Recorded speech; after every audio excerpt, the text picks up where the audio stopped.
सतनाम श्री वाहिगुरु साहिब जीओ। सोही महला चौथा। तू करता सब किश आपे जान है, क्या तुद पह आख सुनाईया। बुरा भला तुदा सब किस सूझै,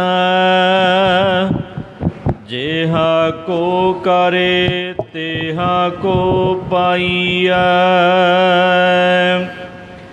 तू करता सब किश आपे जान है। वाहिगुरु जी का खालसा वाहिगुरु जी की फतेह। कोट ब्रह्मंडां दे मालक जुगो जुग अटल शब्दा अवतार दसां पातशाहियां दी आत्मक जोत। धन धन सतगुरु श्री गुरु ग्रंथ साहिब सच्चे पातशाह जी महाराज जी दी पवित्र पावन हजूरी दे विच जुड़मन बैठी गुरु रोम गुरु खालसा साध संगत जीओ। आओ बड़े प्यार और सत्कार दे नाल अज शहीदां दी पवित्र याद दे विच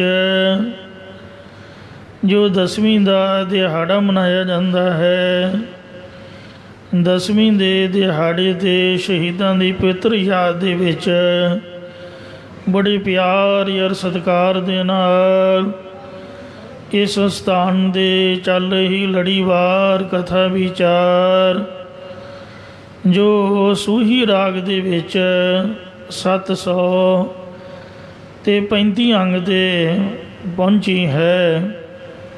सो सरमन करके लाह प्राप्त करो जी।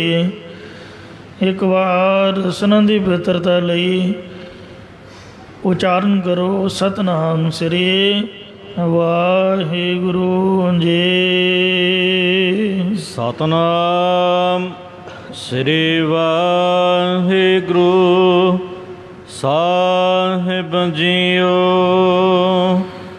सूही महला चौथा।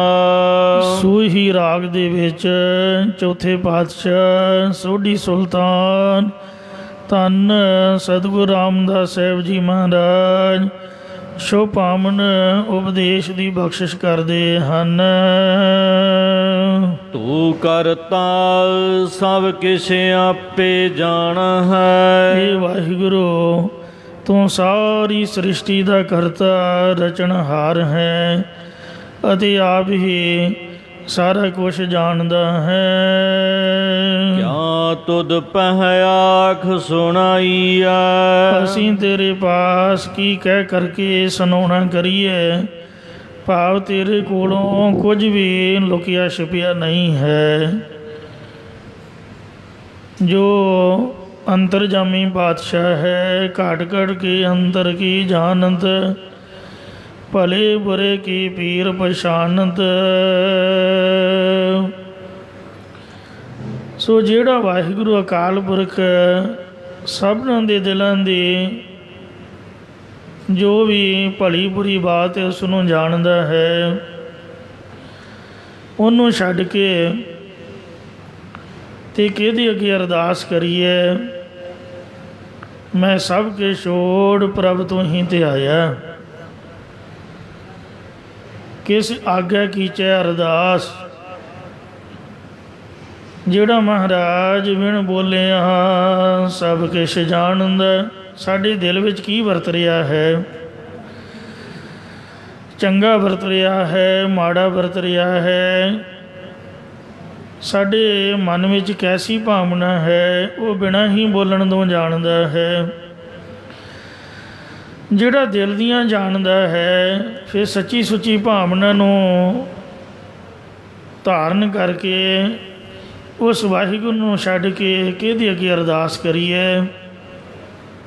दुख तिसै पै आखिए सुख जैसे ही पास, ਆਪ ਦੇ ਦੁੱਖ ਦੀ ਅਰਦਾਸ ਕਿ ਮਹਾਰਾਜ ਮੈਂ ਬਹੁਤ ਦੁਖੀ ਹਾਂ, ਦੁਖੀ ਮੈਂ ਤੁਹਾਡਾ ਕੀਤਾ ਹੋਇਆ ਨਹੀਂ ਹਾਂ, ਜਾਂ ਮੈਨੂੰ ਮੇਰੇ ਨਾਲ ਦੇ ਨੇ ਦੁਖੀ ਨਹੀਂ ਕੀਤਾ, ਮੈਂ ਗੁਆਂਢੀ ਕਰਕੇ ਦੁਖੀ ਨਹੀਂ ਹਾਂ, ਮੈਂ ਆਪਦੇ ਕਰਮਾਂ ਕਰਕੇ ਦੁਖੀ ਹਾਂ, ਮੈਂ ਆਪਦੇ ਸੁਭਾਅ ਕਰਕੇ ਦੁਖੀ ਹਾਂ ਜੀ।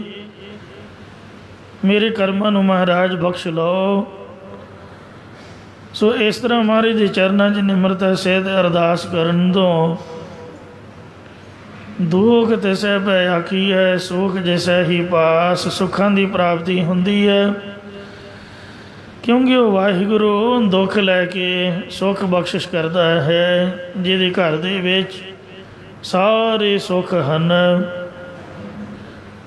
ਜਿਹੜਾ ਮਹਾਰਾਜ ਸਭ ਕੁਛ ਜਾਣਦਾ ਹੈ, ਜੋ ਵੀ ਕੁਛ ਜੀਆਂ ਦੇ ਮਨ ਵਿੱਚ ਵਰਤ ਰਿਹਾ, ਜੈਸੀ ਭਾਵਨਾ ਹੋਵੇ, ਜੈਸੀ ਭੁੱਖ ਤੈਸੀ ਕਾ ਪੂਰਕ, ਜਿਸ ਤਰ੍ਹਾਂ ਦੀ ਭੁੱਖ ਹੋਵੇ ਉਸ ਤਰ੍ਹਾਂ ਦੀ ਪੂਰੀ ਕਰਨ ਨੂੰ ਸਮਰੱਥ ਹੈ।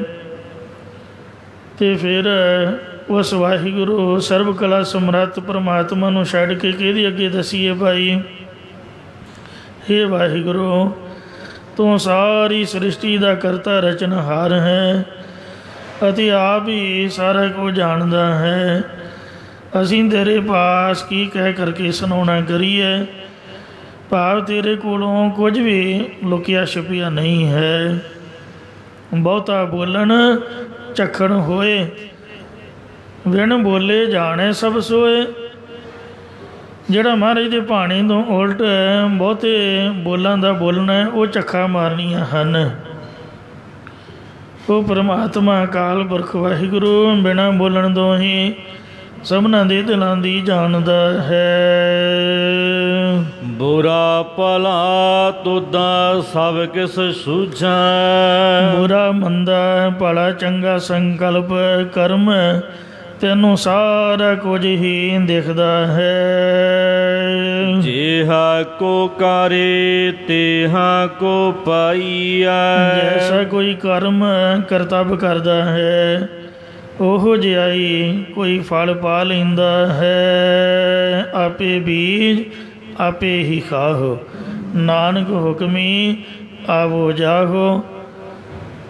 ਸੋ ਕਰਮ ਧਰਤੀ ਸਰੀਰ ਜੁਗ ਅੰਤਰ, ਜੋ ਬੋਵੈ ਸੋ ਖਾਦ। ਜਿਸ ਤਰ੍ਹਾਂ ਦਾ ਕੋਈ ਕਰਮਾਂ ਦਾ ਬੀਜ ਬੀਜਦਾ ਉਸੇ ਤਰ੍ਹਾਂ ਦਾ ਹੀ ਸੋ ਜਿਹੜਾ ਸੋ ਲਾਉਣਾ ਹੈ ਕੱਟਣ ਦਾ, ਉਸੇ ਤਰ੍ਹਾਂ ਦਾ ਹੀ ਉਹ ਕੱਟਦਾ ਭਾਵ ਭੋਗਦਾ ਹੈ। ਸੋ ਜਿਹਾ ਬੀਜੈ ਸੋ ਲਾਉਣਾ, ਕਰਮਾ ਸੰਦੜਾ ਖੇਤ। ਇਹ ਜਿਹੜਾ ਸਰੀਰ ਰੂਪੀ ਖੇਤ ਹੈ ਇਹ ਕਰਮਾਂ ਦਾ ਹੈ। ਇਹ ਕਰ ਕਰੇ ਸੋ ਇਹ ਕਰ ਪਾਏ, ਕੋਈ ਨਾ ਪਕੜੀਐ ਕਿਸੇ ਥਾਏ। ਜਿਸ ਤਰ੍ਹਾਂ ਦਾ ਕੋਈ ਕਰਮ ਕਰਦਾ ਉਸੇ ਤਰ੍ਹਾਂ ਦਾ ਫਲ ਪਾ ਲੈਂਦਾ ਹੈ।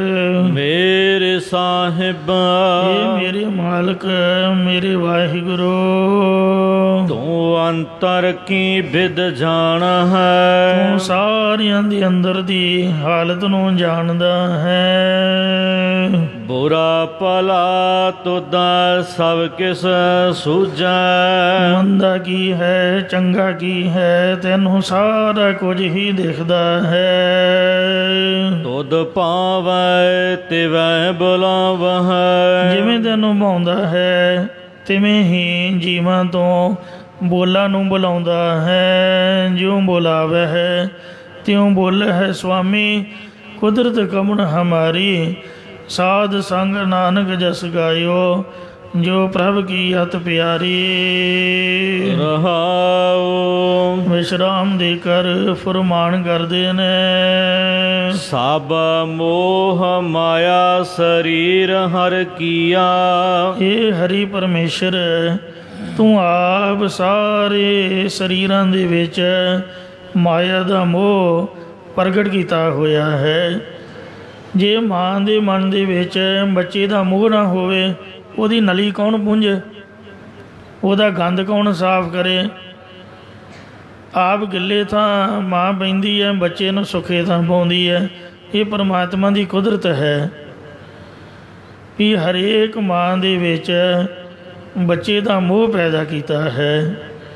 ਮਨੁੱਖ ਤਾਂ ਕਿ ਜਿਹੜੇ ਪਸ਼ੂ ਨੇ, ਪੰਛੀ ਨੇ, ਉਹਨਾਂ ਦੇ ਮਨ ਦੇ ਵਿੱਚ ਵੀ ਬੜਾ ਮੋਹ ਹੈ।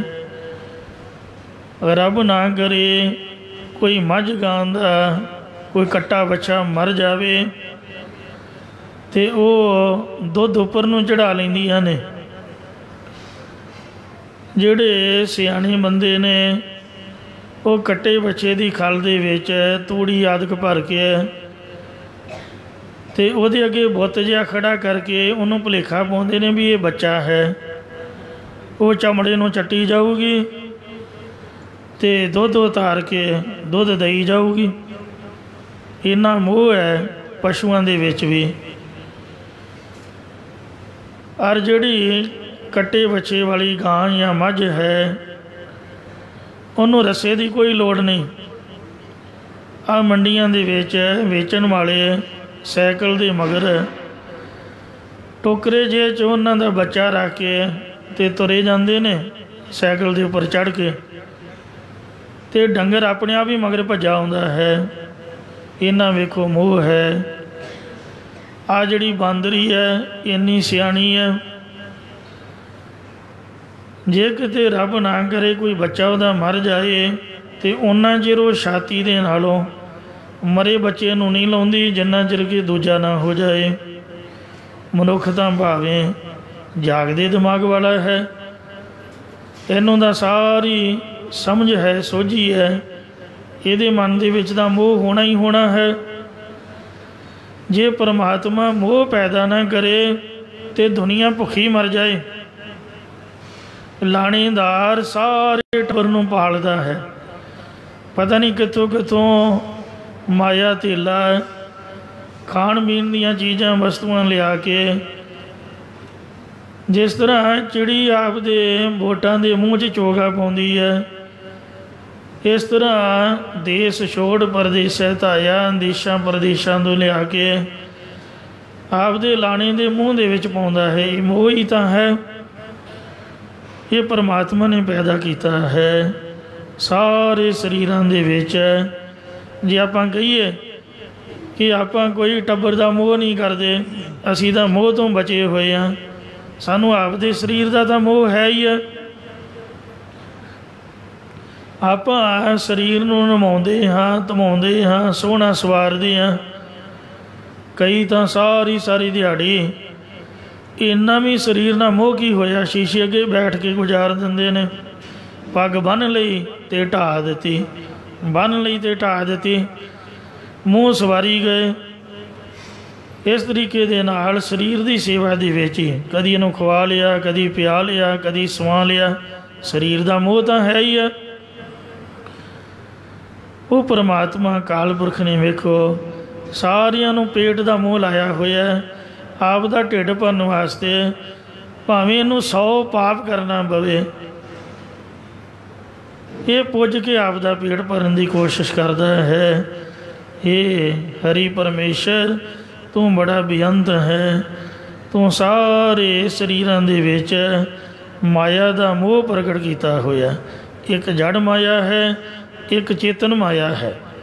ਜੜ ਮਾਇਆ ਰੁਪਈਏ, ਡਾਲਰ, ਪੌਂਡ, ਪੈਸਾ ਧੇਲਾ, ਛੋਟੇ ਜਿਹੇ ਬੱਚੇ ਨੂੰ ਵੀ ਪੈਸਾ ਫੜਾ ਦਿਓ ਉਹ ਵੀ ਦੇਣ ਨੂੰ ਤਿਆਰ ਨਹੀਂ ਹੁੰਦਾ। ਕਮਲਾ ਬੰਦਾ ਵੀ ਜਿਹਨੂੰ ਕਾਸੇ ਦੀ ਸਮਝ ਨਹੀਂ, ਉਹ ਵੀ ਪੈਸੇ ਨੂੰ ਚੰਗੀ ਤਰ੍ਹਾਂ ਧਿਆਨ ਨਾਲ ਵਰਤਦਾ ਹੈ। ਪੈਸੇ ਗਿਣਨ ਦੀ ਹਰੇਕ ਨੂੰ ਜਾਚ ਹੈ। ਉਹ ਭਾਵੇਂ ਕੁਝ ਦਿਖਦਾ ਨਾ ਹੋਏ, ਪਰ ਨੋਟ ਦੀ ਜ਼ਰੂਰ ਪਹਿਚਾਣ ਹੋਵੇਗੀ ਵੀ 100 ਦਾ ਹੈ ਕਿ ਜਾਂ 1000 ਦਾ ਹੈ ਜਾਂ 2000 ਦਾ ਹੈ। ਇਹਨਾਂ ਮਾਇਆ ਦਾ ਮੋਹ ਹੈ। ਅਤੇ ਚੇਤਨ ਮਾਇਆ ਦੇ ਵਿੱਚ ਸਾਰਾ ਘਰ ਪਰਿਵਾਰ, ਇਹ ਜੋ ਵੀ ਕੁਛ ਸਾਰਾ ਕੁਛ ਆ ਗਿਆ, ਇਹ ਮਾਇਆ ਦਾ ਮੋਹ ਪੈਦਾ ਕੀਤਾ ਹੈ। ਵੇਚਾ ਦੇਹੀ ਮਨੁੱਖ ਭਗਤ ਕਰਾਈਏ। ਅਤੇ ਤੂੰ ਆਪ ਹੀ ਕਿਸੇ ਵਿਰਲੇ ਉੱਤੇ ਕਿਰਪਾ ਦ੍ਰਿਸ਼ਟੀ ਕਰਕੇ ਇਸ ਮਨੁੱਖਾ ਦੇਹੀ ਦੇ ਵਿੱਚ ਆਪਣੀ ਭਗਤੀ ਕਰਾਉਣਾ ਕੀਤੀ ਹੈ। ਕਿਸੇ ਵਿਰਲੇ ਨੇ ਇਹ ਪਰਮਾਤਮਾ ਮਾਇਆ ਦਾ ਮੋਹ ਤਿਆਗ ਕੇ ਤੇਰੀ ਭਗਤੀ ਨੂੰ ਪਸੰਦ ਕੀਤਾ ਹੈ, ਕੇਵਲ ਤੇਰੀ ਭਗਤੀ ਕੀਤੀ ਹੈ। ਹੰਸਾਲੀ ਸਾਹਿਬ ਵਾਲੇ ਮਹਾਂਪੁਰਖ ਮੈਂ ਵੇਖਦਾ ਰਿਹਾ ਹਾਂ ਕਿ ਉਹਨਾਂ ਦੀ ਕੁੜਤੀ ਦੀਆਂ ਪਤਾ ਨਹੀਂ ਕਿੰਨੀਆਂ ਹੀ ਜੇਬਾਂ ਸਨ ਅਤੇ ਸਾਰੀਆਂ ਨੋਟਾਂ ਦੇ ਨਾਲ ਪੈਸੇ ਨਾਲ ਭਰੀਆਂ ਹੁੰਦੀਆਂ ਸਨ। ਪਰ ਉਹ ਜਿਹੜੀ ਮਾਇਆ ਜਿਸ ਤਰ੍ਹਾਂ ਵੀ ਸਾਧ ਸੰਗਤ ਦਿੰਦੀ, ਉਸੇ ਤਰ੍ਹਾਂ ਹੀ ਜਦੋਂ ਕੋਈ ਜਾ ਕੇ ਬੇਨਤੀ ਕਰਦਾ ਜੀ ਮੰਦਰ ਦਾ ਨੀਂਹ ਪੱਥਰ ਰੱਖਣਾ ਹੈ, ਕਹਿਣਾ ਲਓ ਜੀ ਲੱਖ ਰੁਪਈਆ ਸਾਡੀ ਸੇਵਾ ਪਾ ਲਿਓ। ਗੁਰੂ ਘਰ ਦੇ ਵਿੱਚ ਸੋ ਅਖੰਡ ਪਾਠ ਸਾਹਿਬਾਂ ਦੀ ਲੜੀ ਪ੍ਰਾਰੰਭ ਕਰਨੀ ਹੈ, ਲਓ ਜੀ ਮਾਇਆ ਸਾਥੋਂ ਲੈ ਜਾਓ, ਫਲਾਣੀ ਜਗ੍ਹਾ ਨਲਕਾ ਲਵਾ ਦੇਣਾ। ਇਸ ਤਰੀਕੇ ਦੇ ਨਾਲ ਸਕੂਲਾਂ ਨੂੰ, ਕਾਲਜਾਂ ਨੂੰ, ਗਰੀਬ ਗੁਰਬਿਆਂ ਲੋੜਵੰਦਾਂ ਨੂੰ ਜਿਸ ਤਰ੍ਹਾਂ ਆਉਂਦੀ ਉਸੇ ਤਰ੍ਹਾਂ ਵੰਡੀ ਜਾਂਦੇ। ਆਪ ਦਾ ਕੁਛ ਵੀ ਨਹੀਂ ਬਣਾਇਆ, ਮਹਾਰਾਜ ਦੇ ਘਰ ਦੀ ਸੇਵਾ ਕਰਕੇ ਸਤਿਨਾਮ ਵਾਹਿਗੁਰੂ ਕਰਕੇ ਤੁਰ ਗਏ। ਇਸੇ ਪ੍ਰਕਾਰ ਮਹਾਂਪੁਰਖ ਬਾਬਾ ਠਾਕੁਰ ਸਿੰਘ ਸਾਹਿਬ ਜੀ ਖਾਲਸਾ ਪਿੰਡਾਂ ਵਾਲੇ, ਜਿਨ੍ਹਾਂ ਗੁਰੂ ਘਰ ਦਾ ਤਾਂ ਕੀ ਵਰਤਣਾ ਸੀ, ਆਪਦੇ ਘਰਦਿਆਂ ਨੂੰ ਕਹਿੰਦੇ ਤੁਹਾਡੇ 4 ਬੱਚੇ ਨੇ, ਮੇਰੇ 500 ਬੱਚੇ ਨੇ, ਲਿਆਓ ਮੇਰਾ ਠੇਕਾ ਦਿਓ। 40,000 ਰੁਪਈਆ ਇੱਕ ਵਾਰ ਅੜ ਕੇ ਮੰਜੇ 'ਤੇ ਬੈਠ ਕੇ, ਜਿੰਨਾ ਚਿਰ ਠੇਕਾ ਨਹੀਂ ਦਿੱਤਾ ਉਹਨਾਂ ਚਿਰ ਉੱਠ ਕੇ ਨਹੀਂ ਆਏ, ਅਤੇ ਆਖਿਆ ਵੀ ਇਸ ਪੈਸੇ ਵਿੱਚੋਂ ਮੇਰੇ ਬਸਤਰ, ਮੇਰੇ ਚੋਲੇ ਸਲਾਂ ਕੇ ਦਿਓ। ਅਤੇ 8-10 ਦਿਨ ਦਹੀਂ ਅਤੇ ਚਾਵਲਾਂ ਦਾ ਲੰਗਰ ਗੁਰੂ ਕੇ ਲੰਗਰ ਵਿੱਚ ਵਰਤਦਾ ਰਿਹਾ। ਕਹਿੰਦੇ ਜੀ ਇਹ ਬਾਬਾ ਜੀ ਦਾ ਠੇਕਾ ਆਇਆ ਹੈ।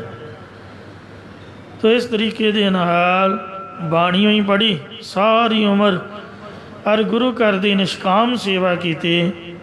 ਕਈ ਵਾਰ ਮੈਨੂੰ ਬਹੁਤ ਜ਼ਿਆਦਾ ਸੰਗ ਆਉਣੀ,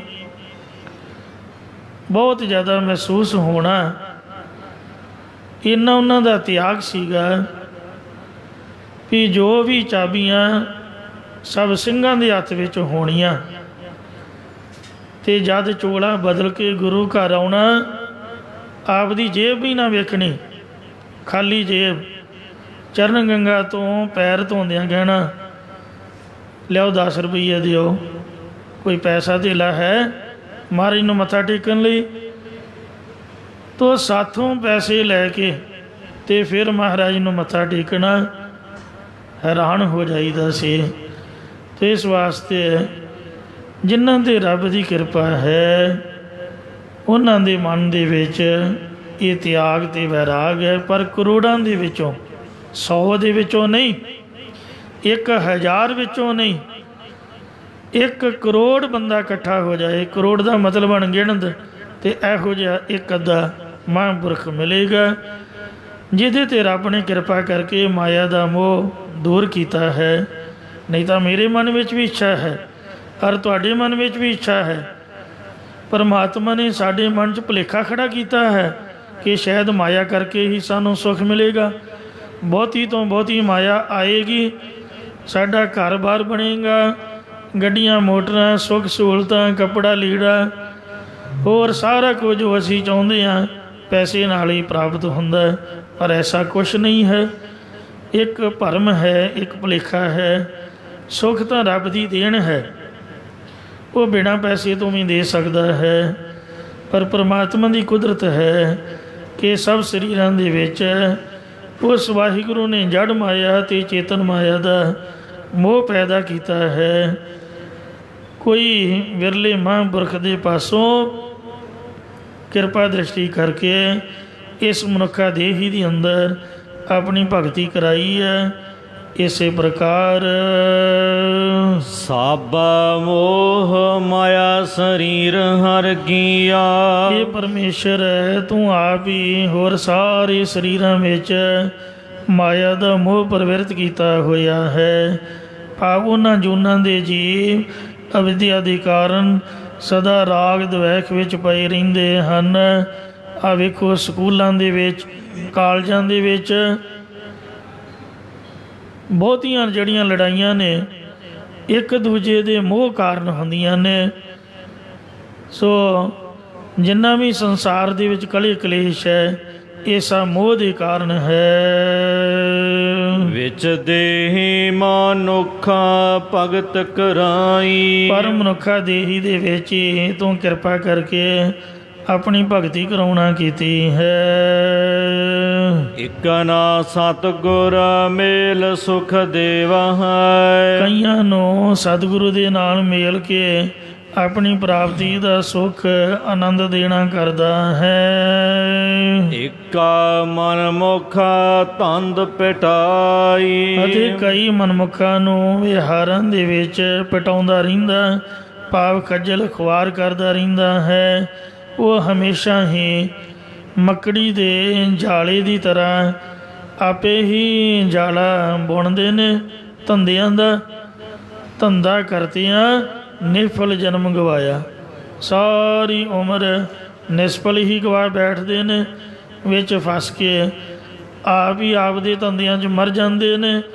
ਪਲਚ ਪਲਚ ਸਗਲੀ ਮੋਈ ਝੂਠੇ ਧੰਦੇ ਮੋਹ, ਝੂਠੇ ਧੰਦਿਆਂ ਦੇ ਮੋਹ ਦੇ ਵਿੱਚ ਸਭ ਸ੍ਰਿਸ਼ਟੀ ਫਸ ਫਸ ਕੇ ਮਰ ਰਹੀ, ਖੱਜਲ ਖੁਆਰ ਹੋ ਰਹੀ ਹੈ। ਸਭ ਕੋ ਤੇਰਾ ਤੂੰ ਸਭਨਾ ਕਾ ਮੇਰੇ ਕਰਤੇ, ਉੱਤੇ ਲਿਖਿਆ ਹੈ ਇੱਕ ਮਨਮੁਖ ਧੰਦ ਪਿਟਾਈ। ਜਦ ਬੰਦਾ ਮਰ ਜਾਂਦਾ ਤੇ ਮਨਮੁਖ ਬੰਦੇ ਧੰਦਿਆਂ ਨੂੰ ਪਿੱਟਦੇ ਨੇ। ਮਾਈਆਂ ਬੀਬੀਆਂ ਰੋਣਾ ਪਿੱਟਣਾ ਸਿਆਪਾ ਕਾਹਦਾ ਕਰਦੀਆਂ? ਬੰਦੇ ਦਾ ਕੋਈ ਨਹੀਂ, ਉਹਦੇ ਧੰਦਿਆਂ ਨੂੰ ਯਾਦ ਕਰ ਕਰਕੇ ਵੀ ਚੰਗਾ ਹੁੰਦਾ ਸੀਗਾ, ਸਾਰੀ ਜ਼ਿੰਮੇਵਾਰੀ ਚੁੱਕੀ ਸੀ। ਕਿਉਂ ਲੋਕ ਧੰਦਿਆਂ ਨੂੰ ਪਿੱਟਦੇ ਨੇ, ਬੰਦੇ ਨੂੰ ਕੋਈ ਨਹੀਂ ਰੋਂਦਾ ਹੈ।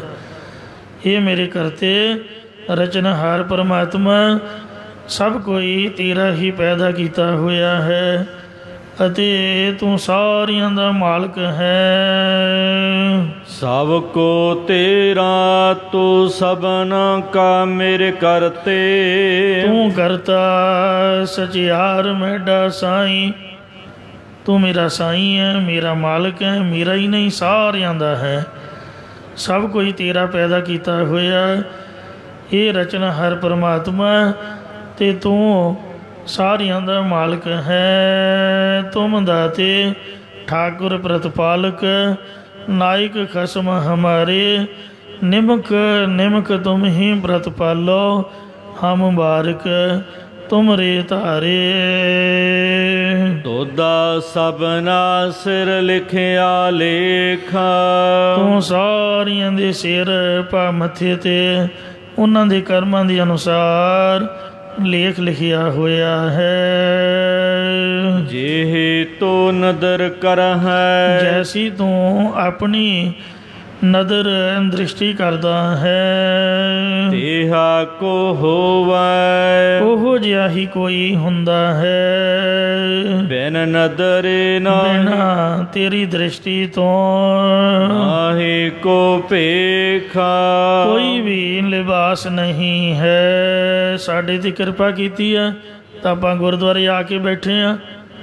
ਆਪ ਦਾ ਕੋਈ ਜ਼ੋਰ ਨਹੀਂ ਹੈ, ਆਪ ਦੀ ਕੋਈ ਮਰਜ਼ੀ ਨਹੀਂ ਹੈ, ਆਪ ਦਾ ਕੋਈ ਬਲ ਨਹੀਂ ਹੈ। ਮੈਂ ਤਾਣ ਦੀ ਬਾਣ, ਤੂੰ ਹੈ ਮੇਰੇ ਸੁਆਮੀ, ਮੈਂ ਤੁਧ ਆਗੇ ਅਰਦਾਸ। ਮੈਂ ਹੋਰ ਥਾਉ ਨਾਹੀਂ ਜਿਸ ਪੈ ਕਰੂੰ ਬੇਨੰਦੀ, ਮੇਰਾ ਦੁੱਖ ਸੁੱਖ ਤੁਝ ਹੀ ਬਸ। ਮਹਾਰਾਜ ਤੂੰ ਮੇਰੀ ਓਟ ਬਲ ਬੁੱਧ ਧਨ ਤੁਮ ਹੀ, ਤੁਮ ਹੈ ਮੇਰਾ ਪਰਿਵਾਰ ਹੈ। ਮਹਾਰਾਜ ਦੇ ਬਲ ਦੇ ਨਾਲ ਉਹਦੀ ਪ੍ਰੇਰਨਾ ਦਾ ਸਦਕਾ ਹੀ ਆਪਾਂ ਜੇ ਆਪ ਦੇ ਆਪ ਜੇ ਚੰਗੇ ਮੰਨਦੇ ਹਾਂ ਅਤੇ ਉਹ ਰੱਬ ਦੇ ਬਣਾਏ ਹੋਏ ਹਾਂ। ਅਤੇ ਇਸ ਲਈ ਜਿਹਦੇ 'ਤੇ ਨਜ਼ਰ ਨਹੀਂ ਹੈ ਉਹ ਗੁਰੂ ਘਰ ਨਹੀਂ ਆ ਸਕਦਾ। ਸੋ ਪਰਮਾਤਮਾ ਦੀ ਜੇ ਨਜ਼ਰ ਹੋ ਗਈ ਤਾਂ ਜਿਹੜੇ ਬੁਰੇ ਹਨ ਉਹਨਾਂ ਦਾ ਵੀ ਭਲਾ ਕਰ ਦਿੰਦਾ। ਤੇਰੀ ਵਡਿਆਈ ਤੂੰ ਹੈ ਜਾਣ ਹੈ, ਇਹ ਵਾਹਿਗੁਰੂ ਤੇਰੀ ਵਡਿਆਈ, ਤੇਰੀ ਮਹਿਮਾ, ਤੇਰੀ ਉਚਤਾ ਨੂੰ ਤੂੰ ਆਪ ਹੀ ਜਾਣਦਾ ਹੈ। ਸਭ ਸਭ ਤੁਧਨੋ ਨਿਤ ਧਿਆਏ, ਸਾਰੇ ਤੈਨੂੰ ਹੀ ਨਿਤ ਪ੍ਰਤੀ ਯਾਦ ਕਰਦੇ ਹਨ। ਜੈਸਨੋ ਤੁਧ ਪਾਵੈ। ਜਿਹਨੂੰ ਤੂੰ ਪਾਉਂਦਾ ਜਾਂ ਜਿਹਨੂੰ ਤੂੰ ਚਾਹੁੰਦਾ ਹੈ, ਜਾਂ ਜਿਸ ਨਿਮਰਤਾ ਵਾਲਿਆਂ ਨੂੰ ਗੁਰਾਂ ਦੁਆਰਾ ਤੇਰਾ ਨਾਮ ਜਪਣਾ ਪਾਉਂਦਾ ਹੈ, ਤੈਸਨੋ ਤੂੰ ਮੇਲਾ ਹੈ। ਉਹਨੂੰ ਤੂੰ ਆਪਣੇ ਨਾਲ ਮੇਲ ਲੈਂਦਾ ਹੈ। ਜਨ ਨਾਨਕਾ ਸਤਿਗੁਰੂ ਜੀ ਕਥਨ ਕਰਦੇ ਨੇ, ਸੋ ਥਾਏ ਪਾਏ। ਉਹੀ ਪੁਰਸ਼ ਤੇਰੇ ਸਰੂਪ ਰੂਪੀ ਥਾਂ ਨੂੰ ਪਾ ਸਕਦਾ ਹੈ। ਸ੍ਰੀ ਹੇਮਕੁੰਡ ਸਾਹਿਬ ਦੀ ਚੜ੍ਹਾਈ ਅਤੀ ਕਠਿਨ ਹੈ। ਹੁਣ ਤਾਂ ਹੋਰ ਵੀ ਜ਼ਿਆਦਾ ਹੋ ਗਈ। ਗੱਡੀਆਂ ਤਾਂ ਭਾਵੇਂ 4 ਕਿਲੋਮੀਟਰ ਉੱਪਰ ਚਲੀਆਂ ਜਾਂਦੀਆਂ ਨੇ, ਅਤੇ ਪਰ ਉਹਦੇ ਤੋਂ ਬਾਅਦ ਮੁੜ ਕੇ ਸਿੱਧੀ ਚੜ੍ਹਾਈ ਹੈ, ਪਹਿਲਾਂ ਨਾਲੋਂ ਵੀ ਔਖੀ ਹੈ। ਵੇਖਣ ਦੇ ਵਿੱਚ ਆਇਆ ਹੈ ਕਿ ਜਿਨ੍ਹਾਂ ਨੂੰ ਅਸੀਂ ਕਮਜ਼ੋਰ ਸਮਝਦੇ ਹਾਂ ਕਿ ਇਹਨਾਂ ਕੋਲ ਚੜ੍ਹਿਆ ਨਹੀਂ ਜਾਣਾ, ਉਹ ਤਾਂ ਗੁਰੂ ਗੋਬਿੰਦ ਸਿੰਘ ਦੀ ਕਿਰਪਾ ਦੇ ਨਾਲ ਸਤਿਨਾਮ ਵਾਹਿਗੁਰੂ ਕਰਦੇ ਤੁਰੇ ਜਾਣਗੇ। ਅਤੇ ਜਿਹੜੇ ਅਸੀਂ ਆਪ ਦੇ ਆਪ ਨੂੰ ਪਹਿਲਵਾਨ ਮੰਨਦੇ ਹਾਂ, ਉਹ ਸਾਡੇ ਗਤਕਈ ਸਿੰਘ ਸਨ। ਰੱਬ ਜਾਣੇ ਕੋਈ ਮਨ 'ਚ ਮਾਣ ਆ ਗਿਆ ਅਤੇ ਉਹ ਵਿਚਾਰੇ ਘਾਟ ਦੇ ਉੱਪਰ ਹੀ ਬੈਠੇ ਰਹੇ, ਉੱਪਰ ਚੜ੍ਹ ਹੀ ਨਾ ਸਕੇ। ਅਤੇ ਨਿੱਕੇ ਨਿੱਕੇ ਭੁਜੰਗੀ ਅਤੇ ਬਜ਼ੁਰਗ ਜਾ ਕੇ ਮੱਥਾ ਟੇਕ ਆਏ। ਇਸੇ ਤਰ੍ਹਾਂ ਪਰਿਵਾਰ ਦੇ ਵਿੱਚੋਂ ਜਿਹੜੇ ਨੌਜਵਾਨ ਸੀਗੇ ਉਹ ਤਾਂ ਘੋੜੇ 'ਤੇ ਚੜ੍ਹ ਕੇ ਗਏ, ਅਤੇ ਜਿਹੜੇ ਵਿਚਾਰੇ ਬੁੱਢੇ ਪੁਰਾਣੇ ਬਜ਼ੁਰਗ ਉਹ ਤੁਰ ਕੇ। ਹਜ਼ੂਰ ਸਾਹਿਬ ਵੀ ਇਸੇ ਤਰ੍ਹਾਂ ਹੀ ਹੈ। ਹੁਣ ਤਾਂ ਮਹਾਰਾਜ ਨੇ ਕੁਛ ਢਿੱਲ ਦੇ ਦਿੱਤੀ। ਕਹਿੰਦੇ 5 ਮਹਾਂਪੁਰਖਾਂ ਨੇ ਅਰਦਾਸ ਕੀਤੀ ਸੀ ਵੀ ਸੱਚੇ ਪਾਤਸ਼ਾਹ ਕਲਯੁਗ ਦਾ ਭਿਆਨਕ ਸਮਾਂ ਹੈ, ਇਸ ਵਾਸਤੇ ਆਪ ਕਿਰਪਾ ਕਰੋ, ਕਿਸੇ ਨੂੰ ਦਰਸ਼ਨਾਂ ਤੋਂ ਨਾ ਰੋਕੋ। ਪਹਿਲਾਂ ਤਾਂ ਕਹਿੰਦੇ ਬਹੁਤੀ ਸਖਤੀ ਹੁੰਦੀ ਸੀ, ਦਰਸ਼ਨੀ ਡਿਉੜੀ ਤੋਂ ਲੰਘਣਾ ਔਖਾ ਬਣ ਜਾਂਦਾ ਸੀ। ਮਾੜੀ ਮੋਟੀ ਕੋਈ ਘਾਟ ਵਾਧ ਹੋਣੀ। ਮੈਨੂੰ ਯਾਦ ਹੈ ਧੂਰੀ ਸ਼ਹਿਰ ਦੇ ਨਜ਼ਦੀਕ ਇੱਕ ਦੋਲਾ ਨਗਰ ਹੈ, ਦੋਲਾ, ਉੱਥੇ ਕਥਾ ਦਾ ਪ੍ਰੋਗਰਾਮ ਸੀ। ਸੱਚਖੰਡ ਹਜ਼ੂਰ ਸਾਹਿਬ ਨੂੰ ਸੰਗਤਾਂ ਦਾ ਟਰੱਕ ਤਿਆਰ ਹੋਇਆ ਅਤੇ ਸੰਗਤਾਂ ਨੇ ਕੜਾ ਪ੍ਰਸ਼ਾਦੀ ਦੇਗ ਬਣਾਈ। ਮੈਨੂੰ ਕਹਿੰਦੇ ਅਰਦਾਸ ਕਰੋ ਜੀ। ਮੈਂ ਅਰਦਾਸ ਕਰ ਦਿੱਤੀ। ਕਹਿੰਦੇ ਹੁਕਮਨਾਮਾ ਸੁਣਾਓ ਜੀ। ਮੈਂ ਹੁਕਮਨਾਮਾ ਸੁਣਾਤਾ। ਕਹਿੰਦੇ ਕੁਛ ਬੋਲੋ ਜੀ। ਮੈਂ ਸੋਚਿਆ ਵੀ ਮੈਂ ਕੀ ਬੋਲਾਂ। ਸੋ ਜਿਵੇਂ ਮਹਾਰਾਜ ਨੇ ਬੁਲਾਇਆ ਅਤੇ ਉਹ ਮੈਂ ਵਿਚਾਰ ਸੰਗਤ ਦੇ ਅੱਗੇ ਬੇਨਤੀ ਕੀਤੀ ਕਿ ਸਾਧ ਸੰਗਤ ਜੀ, ਇੱਕ ਵਾਰ ਕੋਈ ਸਾਧੂ, ਕੋਈ ਮਹਾਤਮਾ ਨਾਮ ਅਭਿਆਸੀ ਤੀਰਥ ਯਾਤਰਾ ਗਏ ਅਤੇ ਪਿੱਛੋਂ ਭਗਵਾਨ ਉਹਨਾਂ ਦੇ ਘਰ ਆਏ।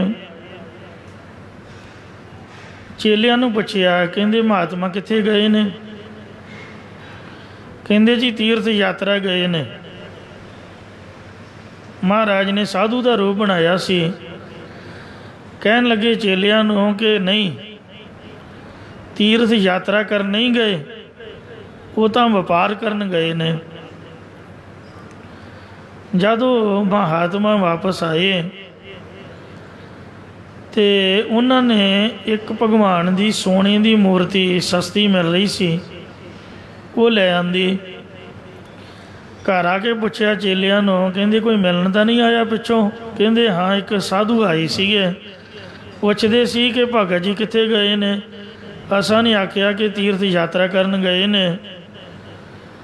ਅਤੇ ਉਹ ਕਹਿਣ ਲੱਗੇ ਵੀ ਯਾਤਰਾ ਯੂਤਰਾ ਕਾਹਦੀ ਹੈ? ਉਹ ਤਾਂ ਵਪਾਰ ਕਰਨ ਗਏ ਨੇ, ਵਪਾਰੀ ਬੰਦਾ। ਮਤਲਬ ਚੀਜ਼ ਸਸਤੀ ਵਿਕਦੀ ਵੇਖਣੀ ਅਤੇ ਉਹਨੂੰ ਲੈ ਆਉਣਾ। ਜਿੱਥੇ ਆਪਾਂ ਰਹਿੰਦੇ ਹਾਂ ਉੱਥੇ ਮਹਿੰਗੀ ਮਿਲੂਗੀ। ਸੋਚਿਆ ਵੀ ਸੋਨੇ ਦੀ ਮੂਰਤੀ ਹੈ, ਬੜੀ ਸੋਹਣੀ ਹੈ, ਮੰਦਰ ਚਲਾਵਾਂਗੇ। ਲਿਆਂਦੀ ਭਾਵੇਂ ਮੂਰਤੀ, ਪਰ ਮਨ ਦੀ ਭਾਵਨਾ ਤਾਂ ਇਹ ਸੀ ਵੀ ਸਸਤੀ ਆ। ਕਹਿੰਦੇ ਓਹੋ, ਇਹ ਤਾਂ ਗਲਤੀ ਹੋ ਗਈ। खबरे वो भगवान ही सन। मुड़ के सोचा मना इनू मूर्ति नूं वापस करके आने आ, यात्रा सफल नहीं हुई। वो मूर्ति नूं वापस करन तुर पे। फिर भगवान आए साधु का रूप धार के, चेलियां नूं पुछया भगत जी कित्थे ने? कहंदे जी वो तीर्थ यात्रा करन गए ने। कहंदे नहीं, सौदा वापस करन गए ने। ते जद फिर वापस आए पुछया भी कोई आया सी? कहंदे जी हाँ वही साधु आए सी। जद उन्हें पुछया तो असां ने आख्या तीर्थ यात्रा करन गए ने। वो कहंदे नहीं, पहला सौदा लिआंदा सीगा जिस तरह व्यापारी बंदे सौदा लेंदे, हुण वो सौदा वापस करन गए ने। कोई मन बदल जाए, चीज़ तो चंगी वेख के लईदी है, मुड़ के फिर आपां नूं वापस करनी पैंदी। इसलिए व्यापारी बंदियां दा काम हुंदा है, वो सौदा वापस करन गए ने। कहंदे ओहो ये तो गलती हो गई। मुड़ के शुद्ध भावना दे नाल, निष्कामता दे नाल, केवल तीर्थ यात्रा की शरधा रख के गए। मुड़ के आए भगवान कहंदे हाँ कित्थे गए ने? तीर्थ यात्रा। कहंदे हाँ बई हुण तीर्थ यात्रा करन गए ने। मैं बेनती की, मैं क्या जी जे आपां इस तरह सोचीए भी सचखंड हजूर साहब खोपे नारियल का तेल बड़ा सस्ता मिलता, चलो 5-10 किलो की कैनी चुक लै जाओ, इत्थों ही सोच के जाना भी तेल लियावांगे। भुक्की बड़ी सस्ती मिलती है। डोडियां दे वो ठेकियां दे ठेके 10 रुपये का गिलास जिन्ना मर्जी चाढ़ी जाओ, उतों बोरी भर के लियावांगे, फिर तो गल कोई बनी ना। तो जे महाराज की यात्रा करन चले आ, पुरानियां संगतां वो ढोलकी चिमटियां नाल कीर्तन करदियां जांदियां ते कीर्तन करदियां आउंदियां सन। अजकल की है, एक शब्द सवेरे लाया तो शामां नूं लाया, तो गड्डियां मोटरां दे विच कैसटां ते गीत गाने वजदे ने, जां निंदिया चुगली गल्लां बातां करदियां होइयां।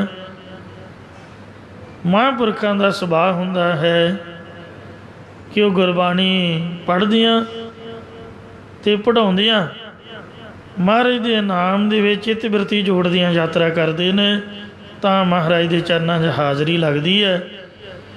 जे दिल की भावना होवे, ये बेनती हुई महाराज की हजूरी विच कीती।